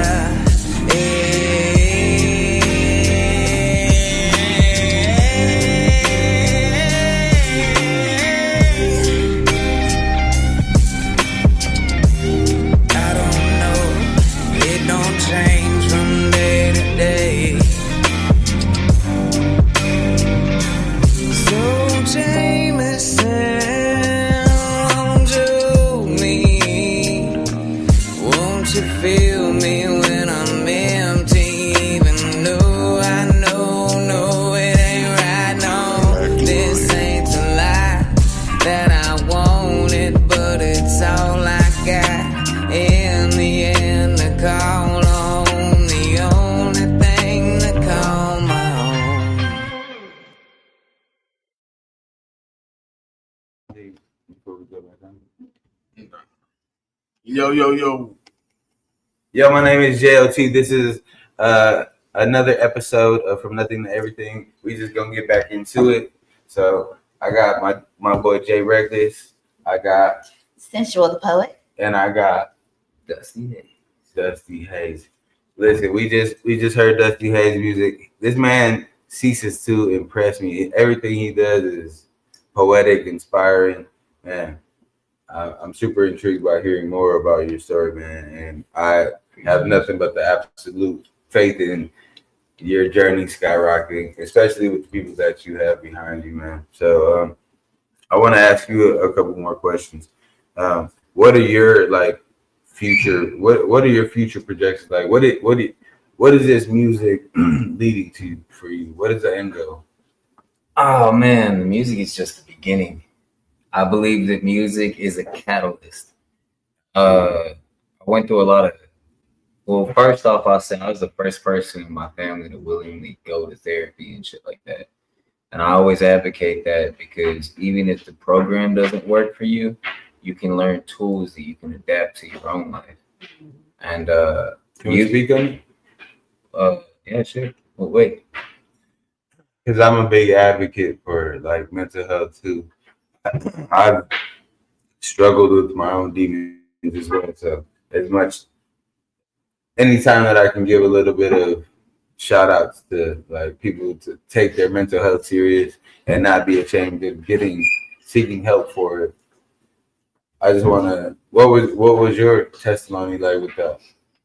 If you don't mind speaking on it. I've been on. People ask me shit like why I don't party and stuff these days. It's because I did all that shit early.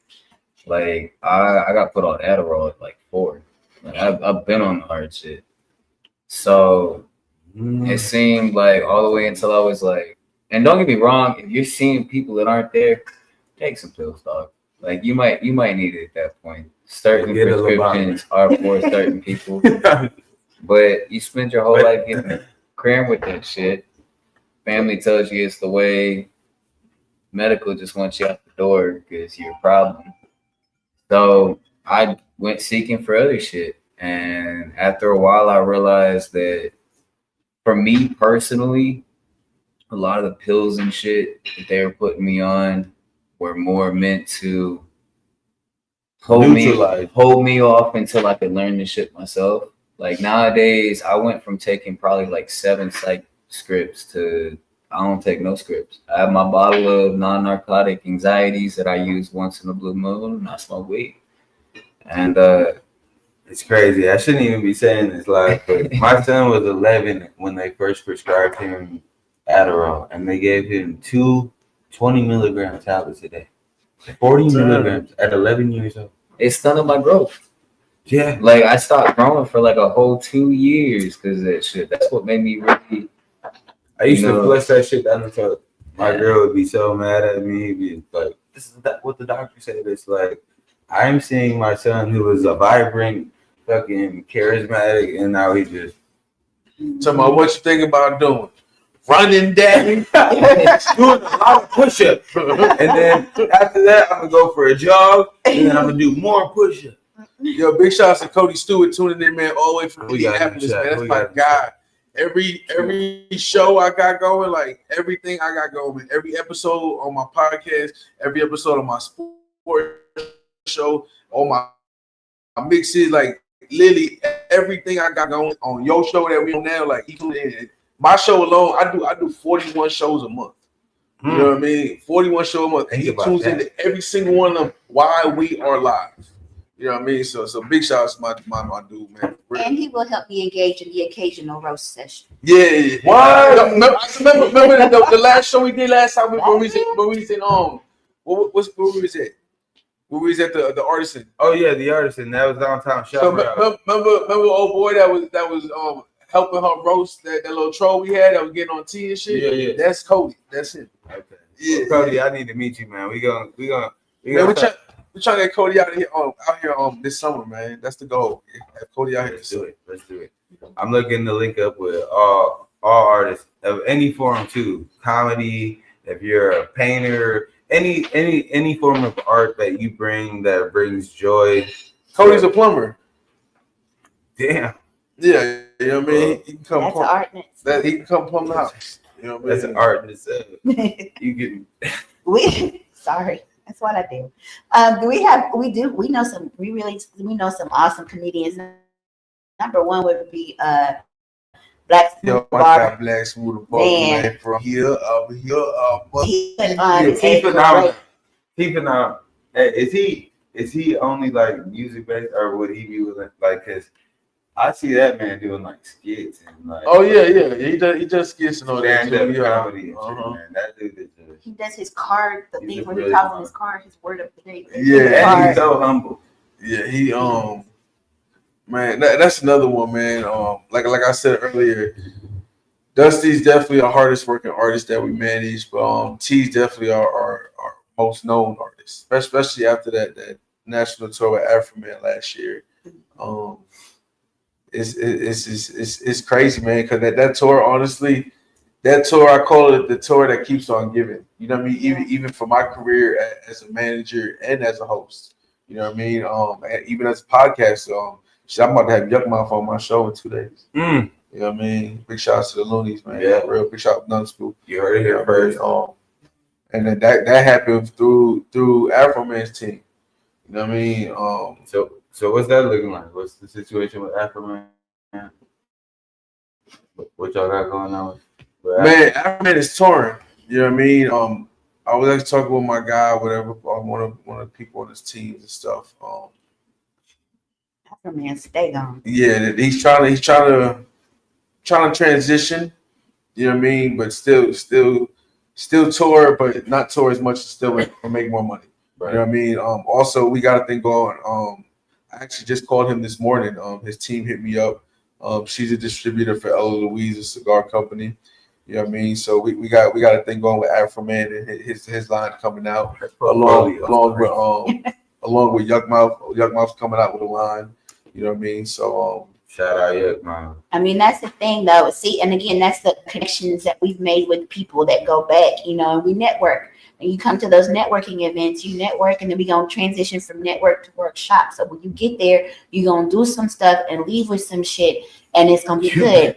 So that you know. So like as it is now, you go in, you get a QR code, you put your information in, and then after that, we send it out to everybody. So you can easily connect with anybody in any venue that those artists have with you, you know, and have with them. So you now have that whole like arsenal of your own, you know what I mean?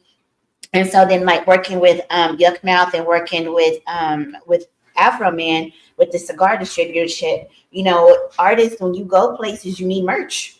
You know what I mean? You need merch. People need to be able to remember who you are. You know what I mean? And so like that's my specialty. I like the business side of it. You know what I mean? It's like, how can I get you out there? How can I get people to remember who you are when you're not in their face? You know what I mean? And so many people, I will say, especially rappers, want to have their name on something. You know what I mean? And so like the easiest merch, especially for people who are 420 friendly, you know, Ella Louise, they have like the natural tobacco leaves. We do like the cuts, the ones that are made just for the rolls. We do papers, we do cones, we do all of that. And then like for Afro Man, because he's got that song Lemon Pound Cake and the other one, Code 45, we couldn't call it Code 45, but he called it Fro 45. And we made a cigarillo that tastes like Code 45. We also made a cigarillo that tastes like lemon pound cake for him. We also just came out with, we have fine cigars. We have cigars that go all the way from like $5 a cigar to up to $25, $30 a cigar. And so the last one that we just came out with was a Grand Moyer flavored cigar. So, I mean, it's owned by Patrick Wilson and his company Travel to Invest. And he's a young cat, and he's like the only American tobacco company that has rights to be able to do business with China. They like called him over, took him to lunch, and, you know, gave him the okay to do business with them. And so he's got a factory in the Dominican Republic. He's got one in Costa Rica, and he's working on one in Thailand right now. Everything is hand rolled by master blenders, and you tell them what you want, they make it taste like it. Yo, we got my guy Tone Hood Life tuning in, if I'm not mistaken, man. Yo, y'all check him out, man. This dude is super dope, man. We call him the Mexican DMX, man. This dude is super fly, man. Yo, y'all catch his music, man. Dude is, man, A1, man. Another thing, anybody that's tuned in right now, if you got any questions that you want to ask, please ask, because we're happy to answer your questions. So another thing that I want to ask y'all, the dynamics that y'all have as a power couple, I would consider. Like, I know that every couple goes through their ups and downs. Like, what's one thing that you could say keeps y'all together through the adversities, through the trying times, the rough patches? You know, I know it's easier to say like love and stuff like that, but like, I'm crazy. She ain't going nowhere. Fuck. I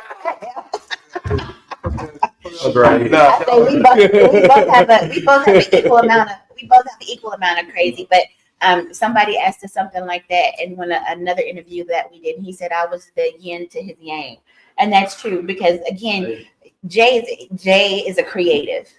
He's incredibly creative and charismatic. So he's out there doing this, that, and the other. He always sees the big picture. He sees the end, but sometimes the details. Yeah, I skipped a few. Sometimes the details miss him, you know, or whatever, and that's the part that I get to do. I love organization. I love like putting things in place. I love party planning. And our concerts, that's what they are. They're big parties. You know what I mean?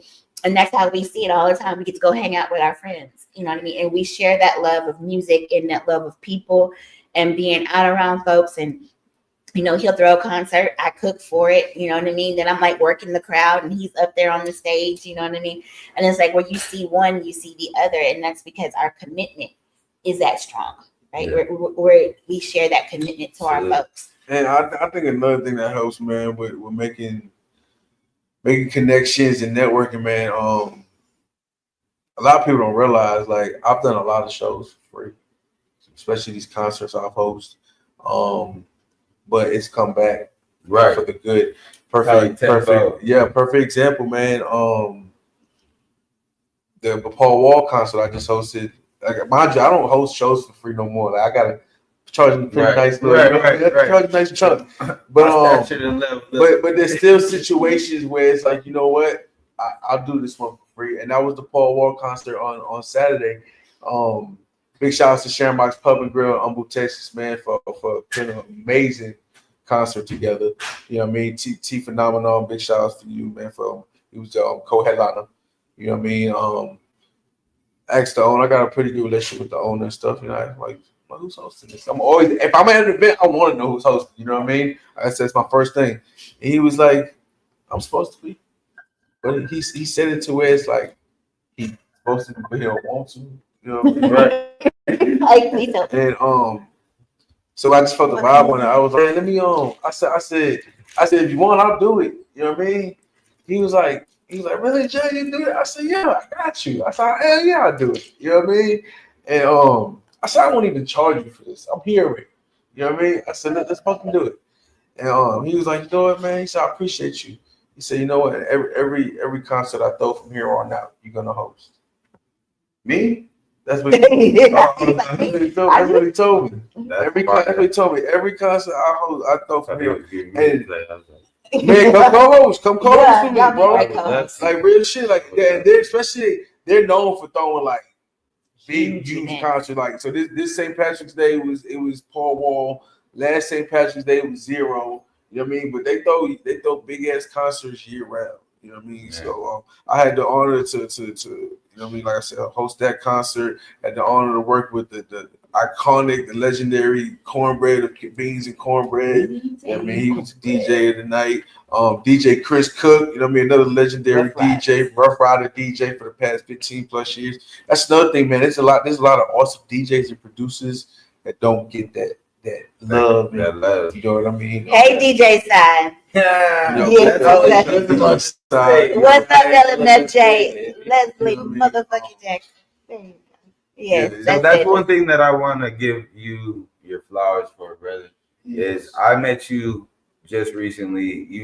You saw, you know, potential in what I got going on, and you were quick to be like, let me help you expand. I'll bless you with all my resources, bro. Like what within you? Because I'm sure you probably tried to do this with multiple people, but what keeps you that fucked you off? That didn't meet their you know, their part of their obligations. What keeps you with that open heart to be like open to new people and not just close everybody up because of past transgressions and shit like that? Man, that's a good question, man. This is my thing. Like glutton for punishment, Joe. I don't even know what the fuck that means. I was about to Google that shit. I don't know no nigga named Glutton. You know what I mean? But all jokes aside, man, like my talent is finding talent.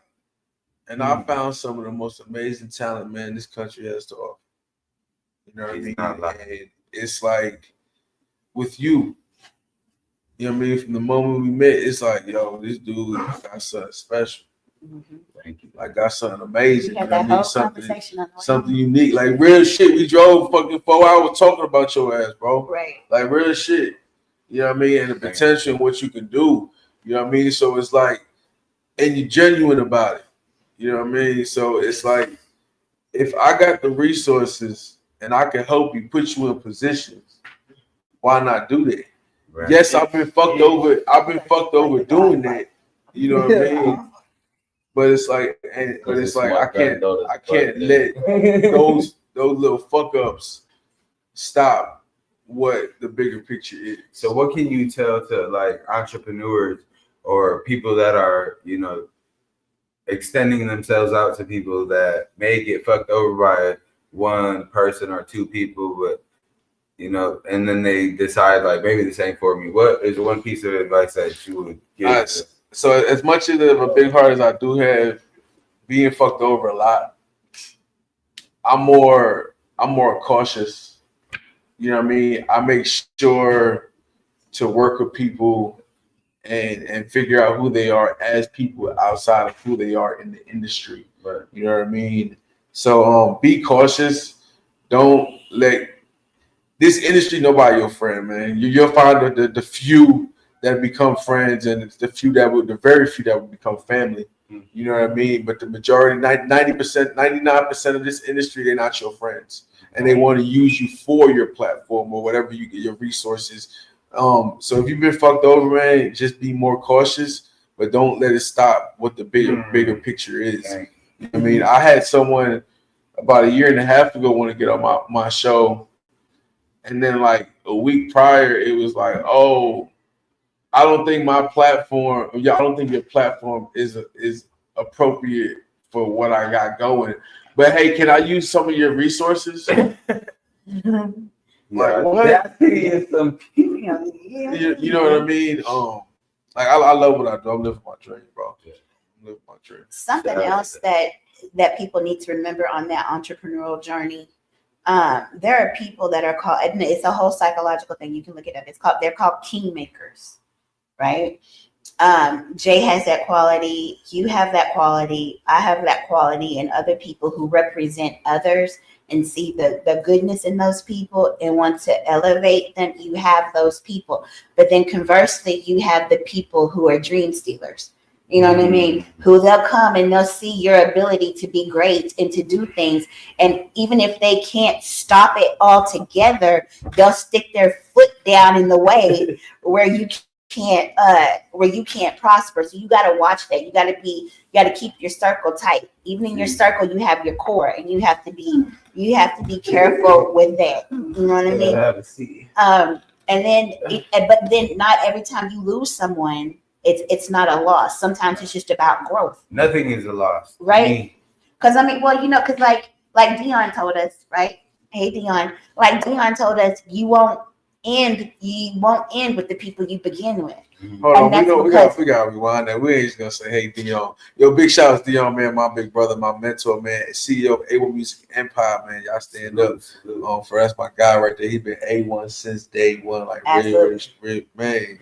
And so he told us that, and I've been watching it happen. You know what I mean? And again, it's not all in that case, it's not always somebody who's out to get you or who doesn't see your vision. Sometimes people grow and they grow apart, right? You might have started on the same path, but at some point something happened or their dream changed or your dream changed, and you're gonna keep trucking on what you're doing, but they got something else that's for them. Okay, go do what's for you. Go walk in your purpose and your calling, but understand that I'm gonna walk in mine.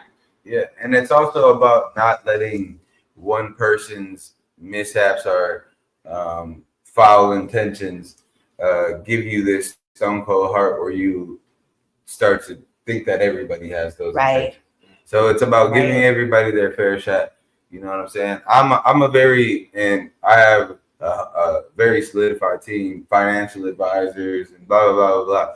And sometimes they have all the advice to go against my open-heartedness, you know what I'm saying? But I thrive off of understanding that one person's past mistakes or bullshit or me getting fucked over by one person that's not the representation of everybody. So I move with an open heart. I give everybody a fair shot. I try to utilize what platform I do have, and I'm still trying to build. And thankfully, I meet people like this who are willing to do the same. But yeah, one thing that I've learned is that closing your heart off is probably the biggest enemy to growing. Who do you have?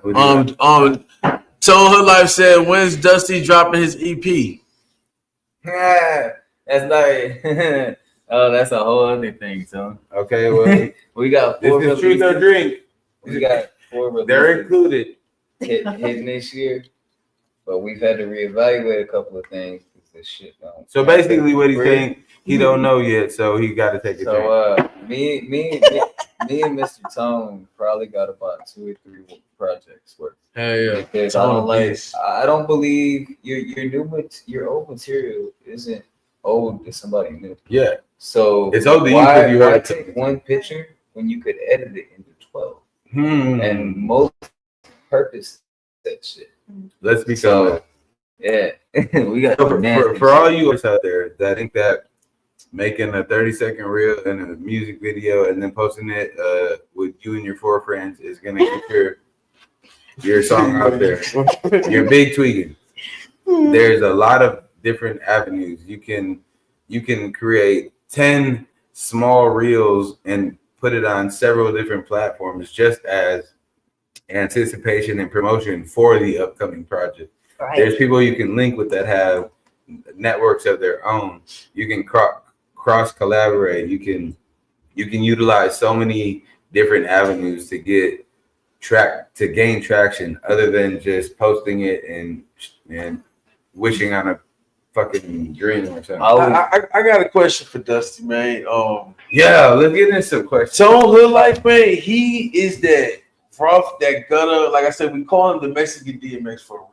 You know what I mean? Like real shit. Like I literally gave him that name. You know what I mean? And I stand by that. Always will. You know what I mean? It's saying that, Dusty, how was it? You hit every genre. One thing I will say, I've never heard you hit a genre the way Tone does it. That rough gutter genre. It's saying that. How was it collabing with him on these EPs? Actually, I'm fucking yes. First off, Tone's got a piece in one of these songs. Shout out Charlie Woods. He gave us a Big Charlie Woods, DJ Charlie Woods, man. And I said, how are we gonna do this, big dog? How much I owe you, or is this going on your catalog? He's like, consider it a gift, brother. Like, good guy. But first, I gotta shout out. Tone's got some Bone Thugs stuff. Like, I haven't heard the harmonies of Bone Thugs since Bone Thugs, bro. And he pulled it at the end of one of these songs. But working with Tone is one of my favorite kind of projects because he's lived a different life than I. I always tell people I ain't no fucking gangster. I'm a hustler. There's a difference. I don't do gunplay or none of that shit. So, in giving a chance to anybody and everybody, you end up making these really unique combinations. One of the songs that we just finished the other day, you can hear the way I come into it. It's reminiscent of the Houston life. You know, it's like the trunk say, get low, you know, it had the line in the chorus talking about we hit the 3-wheel and it's like, so the suspension gleam, baby, like talking about chromed out suspensions and shit. Right. Like just coming from the outside perspective looking in, like I love this shit. I wish that I could be, you know, right there with you, but it's not really how I live. Mm-hmm. And then here he comes in with the fucking direct reference, bro. And giving somebody, not judging somebody and being like, hey man, you got it too. We have our differences. We don't even see the world the same, but you got fucking talent and I got talent. Let's see if we can get it. Now we got a direct reflection of at least 3 different lifestyles from the outside, the first person, the second person, and the third person. And that's going to speak to somebody. Like, and then you got a smooth chorus to ride it out. Whole song sounds like some shit you just ride down I-10 to on a bad day trying to vibe some shit. Like, I love working with Tom. I don't mind difference in style. In fact, that challenges me to play with my style even more. And that's another thing that I've realized is a lot of people are afraid. Like once they understand that they're good at one style of something, it's almost like a fear of trying new things. Right. And so can you elaborate on it? Like what gave you the courage to say, like, I'm not just gonna go status quo. I'm gonna try all these different directions. I'm gonna throw paint on the wall and just be confident enough to see what sticks. And, you know, I don't care about the public perception because at least I got to get mine. Fear, actually. Fear? Yeah. While some people are scared to get it wrong and get it wrong and not make it, I think I'm more scared of getting it right in the wrong way. Like the idea of being put, like, I love to sing. Like when I'm sad, I might rap because then it's more controversial. I can work through what I'm going through. But when I feel, there's nothing that compares to being able to belt out them high notes, man. When you hold a note at the end of a song for 6 seconds and it just feels like it's eating you, but it's coming out. Losing your air. Exactly. I love all of it. So what if I tried my hand at hip hop and blew up, and then the second I go to sing, it's he sold out. And it's like, what if I blew up on country music, and then they catch me? I want to try my hand at a hip hop track because I love hip hop, and then it's like, oh wow, he sold out. It's like, I don't like all that image shit. Don't put me in a box. I'm gonna do what the fuck I want, respectful to you, and live my life. Right. That's the realest shit. Perspective. We're all afraid of something. Another thing on Tone Hood Life, man. He's an artist himself, man, and he shows so much love to artists, man. He uses his platform to showcase artist skills. It's called Beyond the Trenches. You know what I mean? Out the trenches. Out the trenches. Out the trenches. Dusty was on it. You know what I mean? He comes to your hood. You know what I mean? And he let you do your thing. You know what I mean? So how was that? How was that doing Out the Trenches with him, man? Not only is that one of my highest performing videos, shout that out, but it was not only did he come out there, like he drove to me. I didn't give him gas money or nothing. He just wanted to see what we could pull off. He drove out there to me, and a lot of people don't know this, but the bar we shot that video at, that's actually a bar I grew up in. I used to bar back in that bar. And people watched me grow into the person I am today. And they've been struggling with some business. So not only did he go out there and help me as an artist and collab with me, and super fun, even went off on his own to get shots of the location itself, to shout out the location more. He helped the local business in the whole process too. And super easy. The whole time he was, you want to try this? Or I don't mean to push too much. I'm like, no, man, you're king here. Do what you do. He's like, all right, man. Very understanding. If you need a video, shout him out. Shit. Yeah. And he I feel like we need to get a boxing ring and take that out. Tone, let's put Tone's comment on the screen real quick. Yeah, Tone up there. Man, it says, say Jay, I had this idea for a short film. Would love for you and Lavonia to be a part of it. Man, yo, count us in, man. For sure. All over it. Yeah, I appreciate you, man, for thinking about real shit. All the love is so much appreciated. So let me just ask you, I'm gonna go in a row. So Reckless, what you got coming up? Like, what can we be looking to see from you? I know that you explained a little bit about it, but like on a personal level, like what do you got going on for yourself? I know that you got a lot of things that you're doing for a lot of people and a lot of different business ventures, but like with your personal dreams, your end game, like what do you? Man, next I wanna start my own radio station. Dude, you would be. Yeah. I want my own radio station. And I've I've had opportunities to have my own radio shows. You know what I mean? Big shout out to Malcolm Real Talk 100 Radio. You know what I mean? When I first made it known, made it public that I want to have that, I didn't even want to have a radio show at the time. I was looking just to co-host on someone's show. You know what I mean? And big shout outs to Rob V, you know what I mean, R&B artist, my brother and shit. You know what I mean? He tagged Malcolm in that, and I didn't know Malcolm at the time. You know what I mean? And Malcolm messaged me, gave me his information, told me to hit him up, whatever. I was interviewing an artist that night. He watched it. He commented. He was like, "Real Talk 100 approved." You know what I mean? And then I hit him up and shit. We was at his radio station the next day in a meeting. You know what I mean? And then I was co-hosting the show that night. Big shout out to brother Zulu. You know what I mean? I was co-hosting my very first show on the radio that night. You know what I mean? And big shout out to Dion for putting me on. You know what I mean? Putting me on the radio. Interviewed Mike Prince. You know what I mean? Interview Reese from Creative Comedy. You know what I mean? On Texas 101 Jams.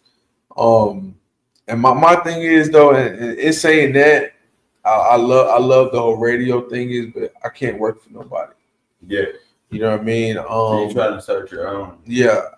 A lot of people say they ride their own lane, they in their own lane, and I respect it, but I'm not in the lane. I paved. Let me rephrase that. We paved our own road. You know what I mean? So I don't want to be in my. I don't believe in being in my own lane, because that means if I'm in my own lane, there's a bunch of other lanes next to me. So if I swerve out my lane, now people in their feelings. Nah, we paved this motherfucking road. So if we want to swerve on this bitch, we can, because it's our road that we paved. It's private property. Donuts in that. You know what I mean? So it's private property, but still welcome to those who are willing to pave the road with it. Like real shit. Real shit, man. I am super inspired, and I admire you so much. I thank you so much for like seeing my capabilities. I don't have a huge following. I've been at work for 7 years. I stopped work and began actual work 7 years ago, building my platforms, building a catalog, building my team, structuring dynamics so that we have a solid business foundation to build upon. And so for you at the point you are in your life, to see myself just like starting to get out there as far as the like public knows, and take a chance, not only take a chance on me and then respect what I'm doing enough to bring me opportunities and invite me into what you got going on. I just want to say, man, thank you from the bottom of my heart. Not only are you doing what you're doing for your legacy and your family and your brand, but you touched the lives and the hearts of a lot of other entrepreneurs who might not have a chance, or the priority that they deserve, because you're open hearted. I bet that's you, bro. One more thing I did want to add. So I got the sports show. What Tony said. He said we can swing together, man. Big facts, big facts. We swinging on that motherfucking highway. Big facts. One thing I want to mention. Big shout out to my co-host and co-founder of Reckless Talk Sports, my guy Jay Coop. SINNSUAL was on a podcast. What was it? Last night, right? Last night, man. We was out there, man. Alley with the fire. Alley with the fire, man. Big shout out to the Fire Live Cast podcast. You know what I mean? So we got to meet some amazing women last night, some empowering women. You know what I mean? It's saying that I'm gonna start doing media. And the same thing I do for the Houston Energy, how we stream their games and do media for them.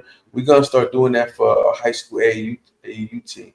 Not high school, but 15 to 17-year-old AAU team. So we're gonna be putting something together pretty soon. So, and I want to talk to you about something. And I already patented. It's called a pod series. I just patented the name, but it's like Netflix for podcasters. Okay. Okay. Cool. It's like basically you can go to one app and then there's several different podcasts. It's like, you know what I'm saying? Just like theory. We don't have to be on every one. They can just subscribe with us and they can be a part of, but it's cross promotion. So if you come on this app, if you come on, say you go on the Netflix to watch whatever show you love the most. What happens when you go on to it?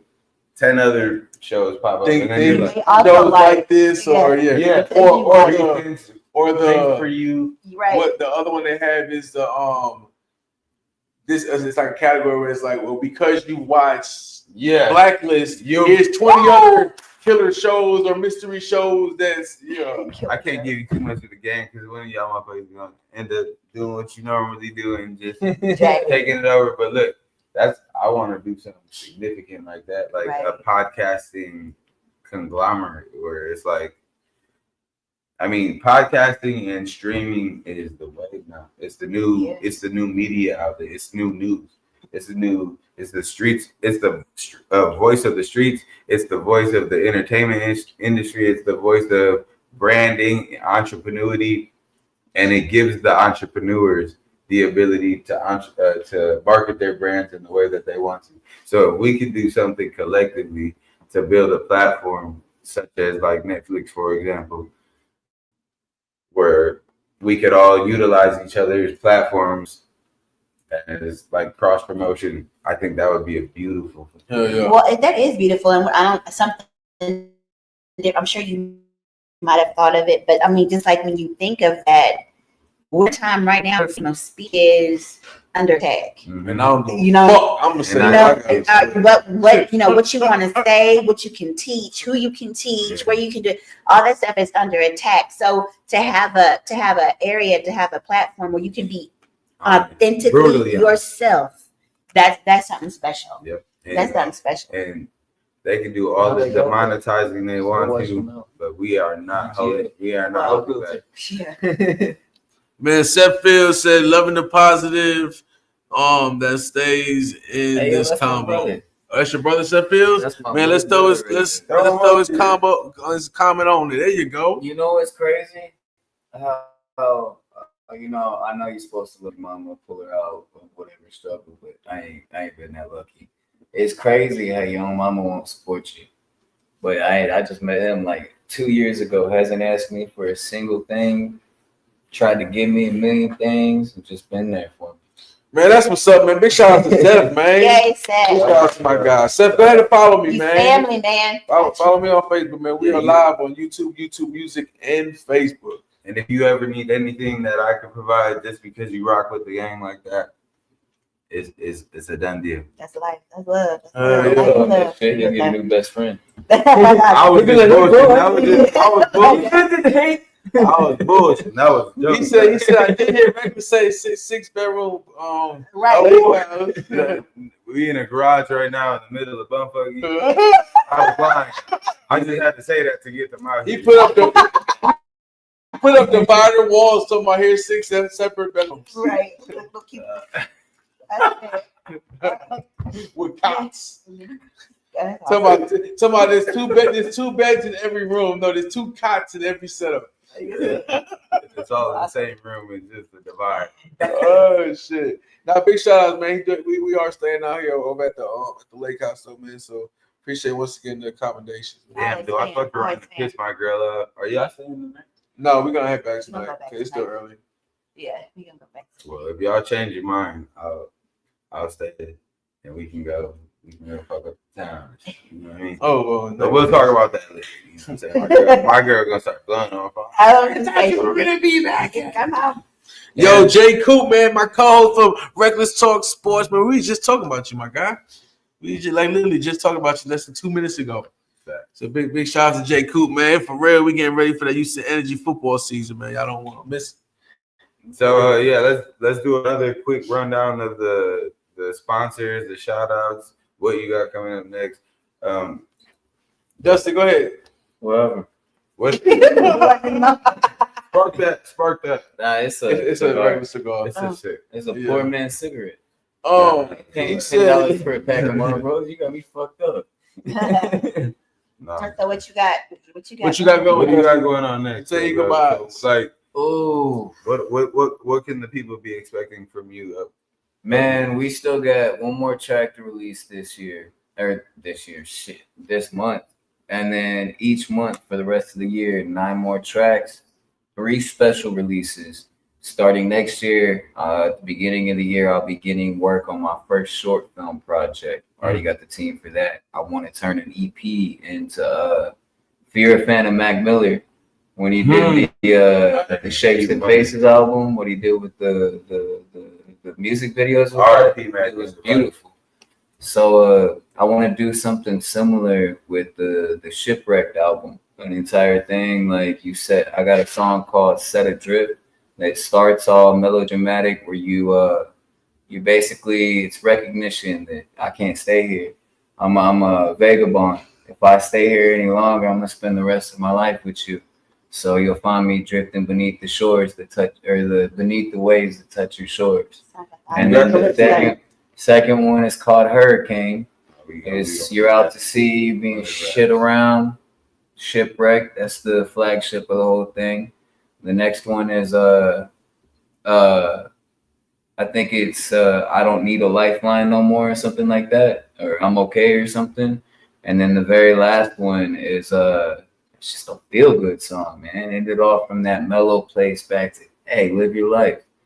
And then I'm already into 2027. I'm working on putting together an actual short film. I got a comedy that I'm trying to put into it. I have some connections that I can link you up with that are in the real big deal players in the in the movie scene and not just production, directing, but like licensing agreements with Netflix. I have a deal with Paramount, Netflix, Hulu, BET Plus, HBO Plus, anything that you go on when you go on a smart TV, we have deals with them. So anybody that tell you what, and that's he talking about I'm big time. Look at it. Let me do the work. Let me do the work. You know what I'm saying? We all are visionaries, even with my staff and with my team and the people that we're looking for people that have a vision that we can compound and turn that vision into something way bigger. So one thing that I implore all you visionaries, artists, creatives to stop doing is waiting for yourself to have the funds to do it all. Have a vision, have a fucking portfolio and a game plan, and then come talk to some people that really do this. And if they really believe in your vision, you know what I'm saying? They have resources and ways to make that thing happen. Stop waiting for your taxes to come in so you can finance it yourself. There's ways around it. There's connections to be made with people that can make it happen. If you have a sound idea, if you have an objection or an objective, a portfolio, and something that can be stood on as far as business sense. So don't shortchange yourself by waiting for yourself to have the capital. Have a vision and have something to be ready to present to somebody that might take your vision and make it plain. Make it reality. I started with a library issued laptop and a gaming headset. Cost $10 for Family Dollar. Exactly. People gifted me with things and opportunities. And now y'all see this? Now you fucking dust. Y'all see this? I started podcasting with this with a phone. Bro, testing it. Can I get into your backstory a little bit? Yeah, let's do it. I know this man just got out of prison. Look, so this is why I can't accept no more excuses from nobody. I met this man. He recently, you know what I'm saying, did his time for, in the pen. He came out with a vision with, bare minimum and decided what he's going to do, and he did it. He didn't take no no's for an answer. He didn't allow his past or his upbringing or his whatever the fuck, being a product of an environment to stop him. Like, come on now, man. The excuses are done with. If you have a vision and you have the willingness, drive, passion, and potential to do it, just do it. And it starts by just doing it. Just start.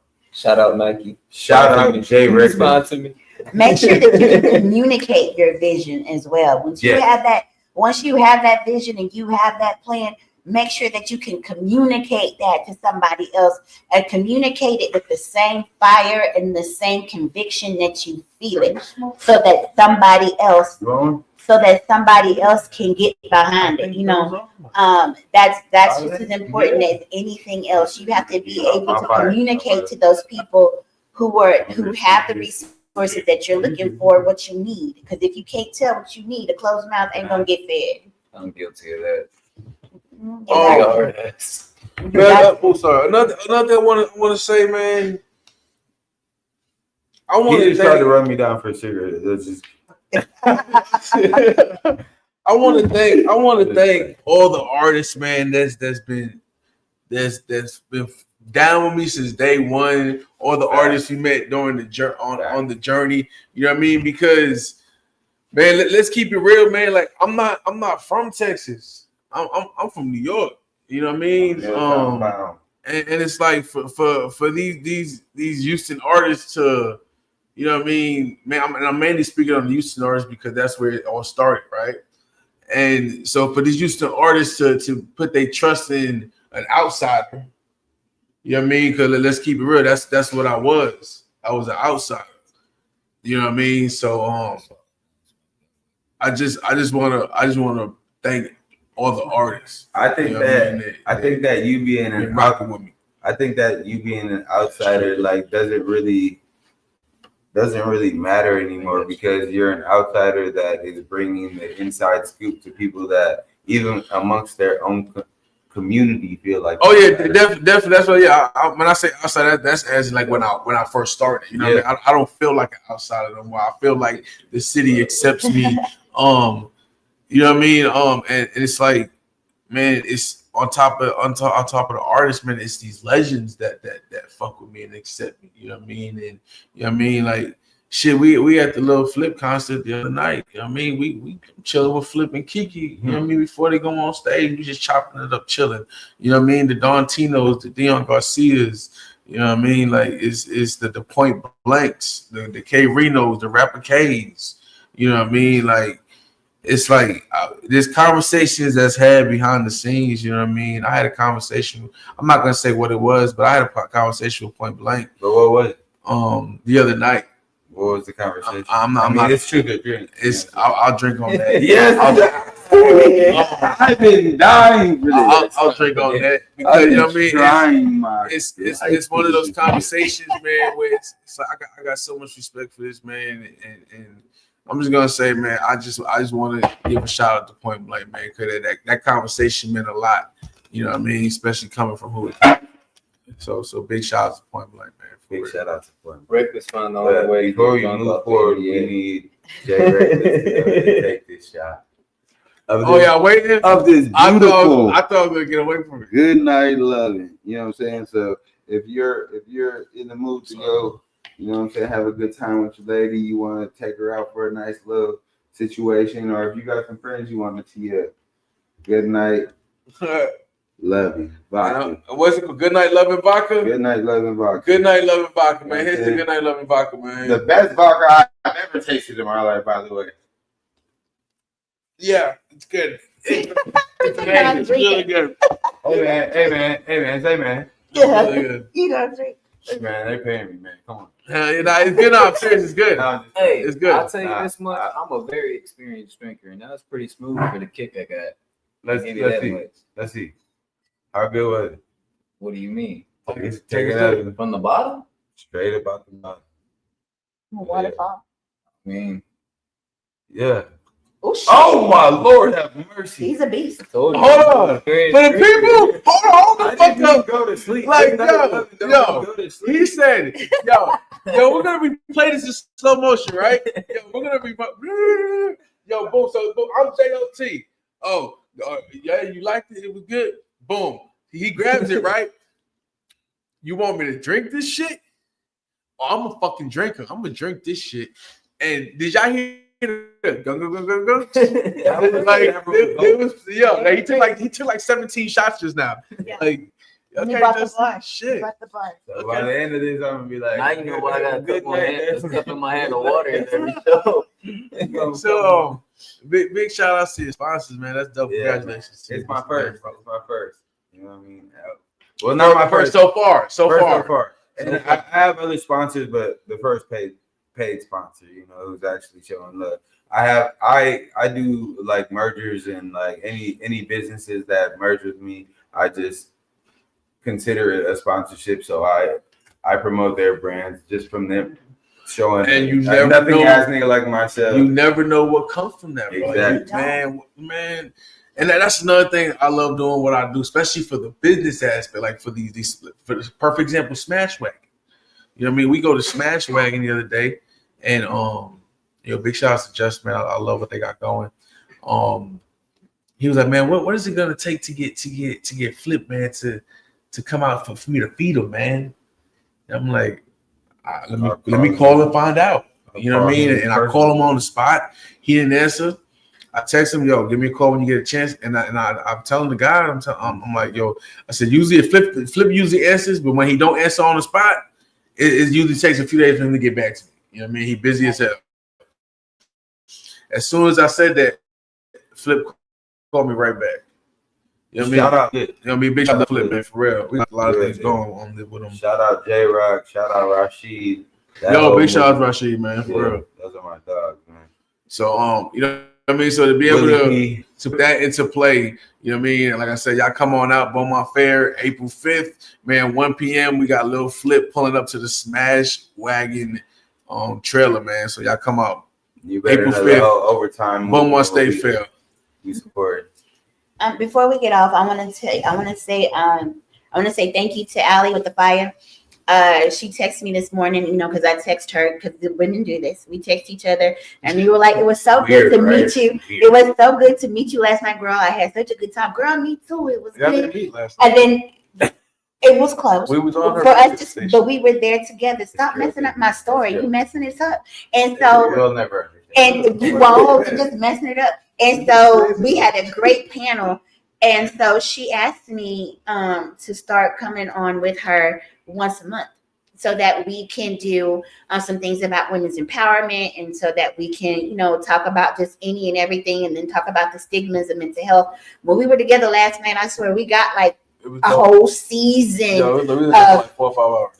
A whole season of shows there last night, and it was just sisterhood, camaraderie, cutting up, acting funny, you know, doing things, and you know, and it's nice to be able to be a woman and to be able to do that. So thank you, Allie, for that opportunity, and I cannot wait till our next time together. For those of you who follow me, make sure you follow me on Instagram at Sensual the Poet. You can also look at my website, sensualthepoet.com, and from there you can order my book as well, and it's also on Amazon, Bookleaf Publishing, Walmart, anywhere that you can buy books. I am currently working on 3 pieces. I have an intro that I'm doing for Hollywood's new album. I'm also working on a beat that I got from LMFJ, and then another is inspired by the single. What is that? Swing Flow. Yeah. So I'm writing a response to that. Yeah. You're a liar. Oh, I'm doing it. I said it the moment I heard it. I told Jay I'm gonna write a response to this. So yeah. Yeah. Before we go, what did Cody said? Cody said, "I just want to ask him, how are you?" Oh, I know who he talking about, man. Yo, big shouts, man. Before we go, man, big shouts to Brian Angel, man. He did a dope ass promo drop for the podcast, and it is a major hit. Everyone loves it, man. Y'all check this. Hi, how are you? He told me this morning that he was. Why are you guys laughing? Why are you laughing? I'm just trying to figure this out. Why are you laughing?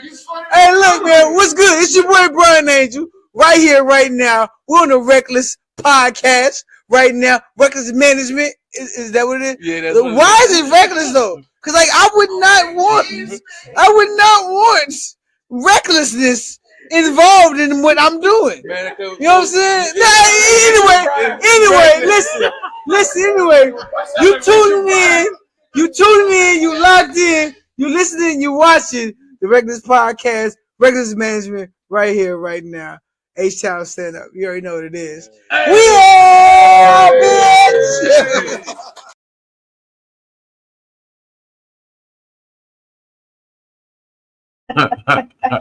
Yo, big shout out to Brian Angel. That's my guy.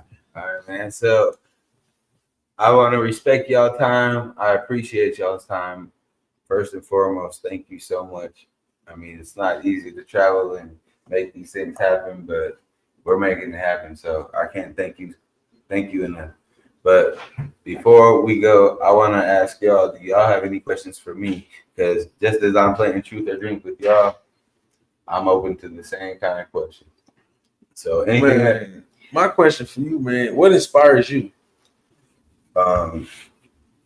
what inspired me was taking life into my own hands and not being told how I need to live my life.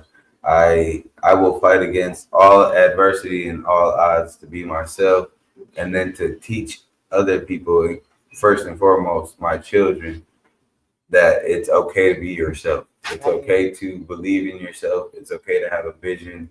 And I know that like society has conditioned us in so many ways to abide by these politics or policies. But yeah, I move off of just genuinely understanding yourself, and then finding out how to do that for a living. Because once you can do that, then you basically have cracked the code. That's right. Okay, so I have two questions. One serious and one is still serious because I want to answer, but not as serious. Ask me Okay, whatever. so I'm an open book. You can't make me drink. first one, Shit. why did you leave? Why did you leave Wisconsin What? Okay, to come to Texas? So I left Wisconsin. Damn. Okay. I'm hoping that statute of limitations is passed by this point. Okay, so look, realistically, I left Milwaukee, Wisconsin because I was spending my life ruining my life. Well, and I had my son when I was 15. Mhm. So like age 23, he's 8 years old now, and now he's just having to deal with whatever life I provide for him. Mhm. And the situation that I had provided for him at such a young age just wasn't something that was going to help him excel in life. It wasn't teaching him anything. It wasn't an atmosphere that he can grow and develop in, because I would lose the ability to be his influence, because the streets have such an impact on these kids from where I'm from. And so like as a father, I just wanted, and I know that Corpus has its flaws too, but it was a new setting for us to get away from the lifestyle that I created for myself as a selfish kid, and to just give my family a fresh start to become who we actually want to be, and not who we were taught to be through our circumstances. So That's real. that's what brought me to Corpus, and what kept me in Corpus is the people here, the people that I've met, and also just maturity and building these brands that are very, very well thriving right now. So Okay. All right. And the second question, the beard. the beard. The beard. Both of you. Let's talk about it. Both of you Let's talk have about beautiful, luxurious beards. You know what I mean? Okay. So You upset. so I know that is Puerto Rican. What ethnicity are you? That you have this beautiful. That was a 4-hour conversation. What are you? What are you mixed with? I'm Egyptian and Korean. No, I'm just playing. I'm Mexican and black. Yo, I was about to say Egyptian and Korean. We was way the fuck off. Way the fuck off. This man's Egyptian and Korean. I can see. And I was my dumbass about to, I can see that. Oh my God. I can see the Korean for sure. No, I can fucking see it. I'm looking at the beards, because there are certain nationalities and ethnicities that cannot get these long, luxurious beards or whatever, and they try really hard, but you two seem to have like mastered the art. You know what I mean? Yeah, Yeah. It's like so much so that the last time we were here, somebody asked if y'all were brothers. They asked that crazy? at the other place. They asked if is that his brother? I was like, no, they've never met before. That's It's clean. the beard. That's clean right there to me, man. Shit. Cody said, respect to all of y'all. I love seeing you guys do what you do, man. I love you, man. Appreciate you, my guy. I appreciate all the support. So, any other questions? Any other truth or dream questions? Any other things you want to dive into? My only question, and I know I can get to this afterwards, but I think I might hype something up, lock it in stone. Turn up, man. I noticed the location y'all got here. Yeah. And I noticed how it's got the hill element, so many different angles and shoots, man. how would you feel about doing an on-site music video? I would absolutely love to. That's why I purchased the place. So Well, how about that? This is a content creation place. We got a full-fledged studio. What y'all ain't seeing is we're on our property right now, but we're in a club which has a full-fledged studio, a DJ booth, and then we also have the property. But realistically, I invested in this place because of the potential it has for creative. Well, that's for creative content, for creatives to be able to use different places. Like, there's so much you can do in this place. I see that as soon as I walk And in, then I've been talking to Reckless. we're right on. So right here, right now on podcast, this is recorded. It's set in stone. Yeah. We ain't ever recorded an official video. I want this to be the first one. And we also And got I the thought marina. that shit through for real. We also got Lake Travis Marina. I got jet skis. I got pontoon boats. I got party boats. I got yachts. I got buses. I got sprinter vans. Anybody that wants to come out here and get treated very well, and then also create music, create content. It's a one-stop shop. So tap in with me. Last question. Yes, ma'am. What are you going to buy your wife so she don't kick your ass Holy when you get fuck. home? You know it's coming. What you gonna get her? A double fish fillet sandwich He knows. He knows. with cheese. Mhm. With cheese, no onions. You know what I mean? Yo, Charlie Woods, what's going on, my guy? We just talking blink about it, twice. man. Just blink twice. Hey, Charlie. Okay. My girl slapped the shit out of me if I brought her this thing. Man, but it's saying that. Fish fillet. I like it. I think we done, huh? Yeah. Are we done? I don't know. Are we done? I We don't done? know.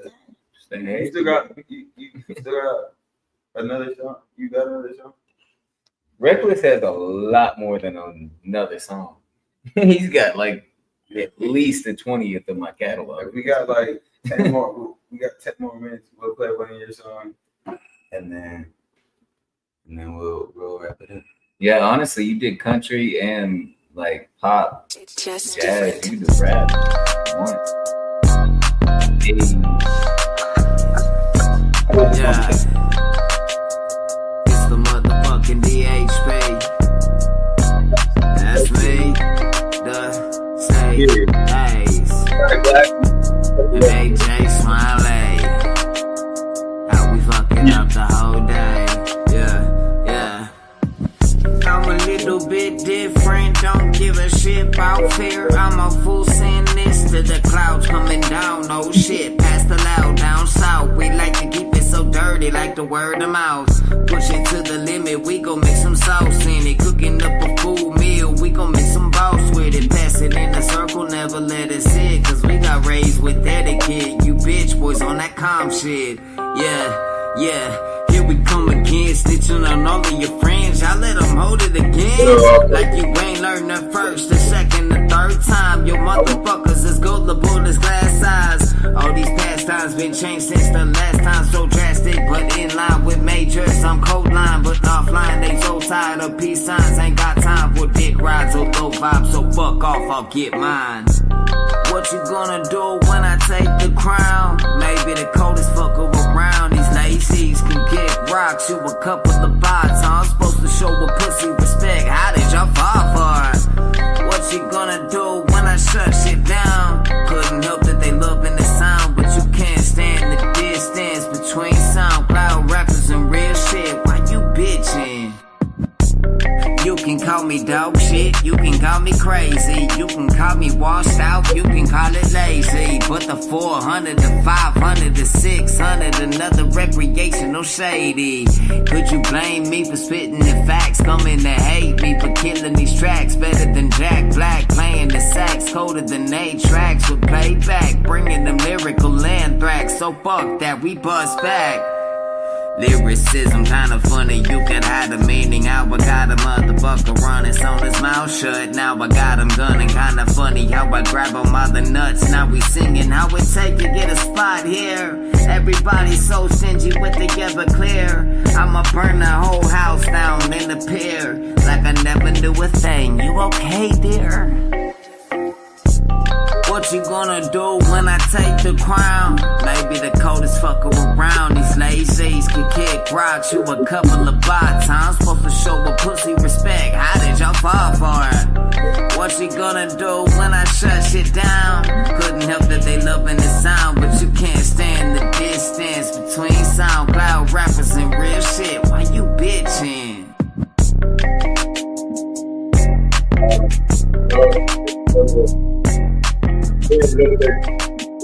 But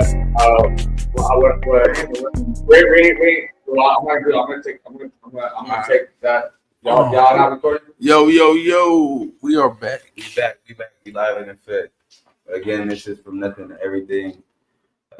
We got Jay Reckless, we got Sensual the Poet, and we got Dusty. HAZE.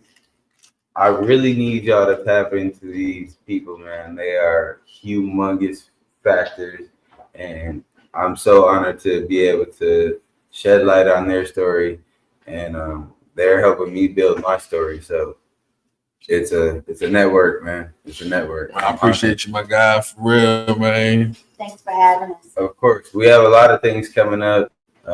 Jay Reckless has been so kind to invite me to some of his endeavors, and I'm gonna oblige fully. But in the meantime, I want to just give some words of encouragement to anybody that's an entrepreneur or has an entrepreneur spirit. Do not be cast down or made feel less than, or that you can't do it because of an outside opinion. Do what you love what you do, and don't let nobody tell you. And I promise you, the universe does not work against those politics. It's almost like a universal law. It's almost impossible to be consistent, do what you're meant to do it with integrity and grace, and lose. It doesn't happen. It's just the facts of the matter. Love, laugh, and live, and enjoy your family. You only have one life to live. Big facts, man. In saying that, man, this your boy Reckless Talk with another collaboration with From Nothing to Everything podcast. Reckless Talk with the Reckless Talk podcast, Reckless Talk Sports podcast, Reckless Talk Management Promotions, A1 Music Empire, Houston City Beat. We are the storytellers of Houston. Man, big shout out to our sponsors. Otto's Root Beer, the greatest root beer on earth. Old school family recipe from the 1950s. Always support local. And of course, we got J Rec Distribution and LLC, Iron Horse Rock Bar, and the greatest burgers on earth, Smash Wagon. Man, y'all definitely go check them out. We are out of here, man. We about to go party, about to go hang out, man. Truly appreciate every There's been single another.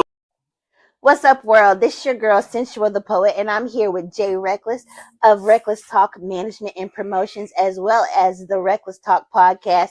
When you in Houston, this is the place you need to be. Houston, stand up.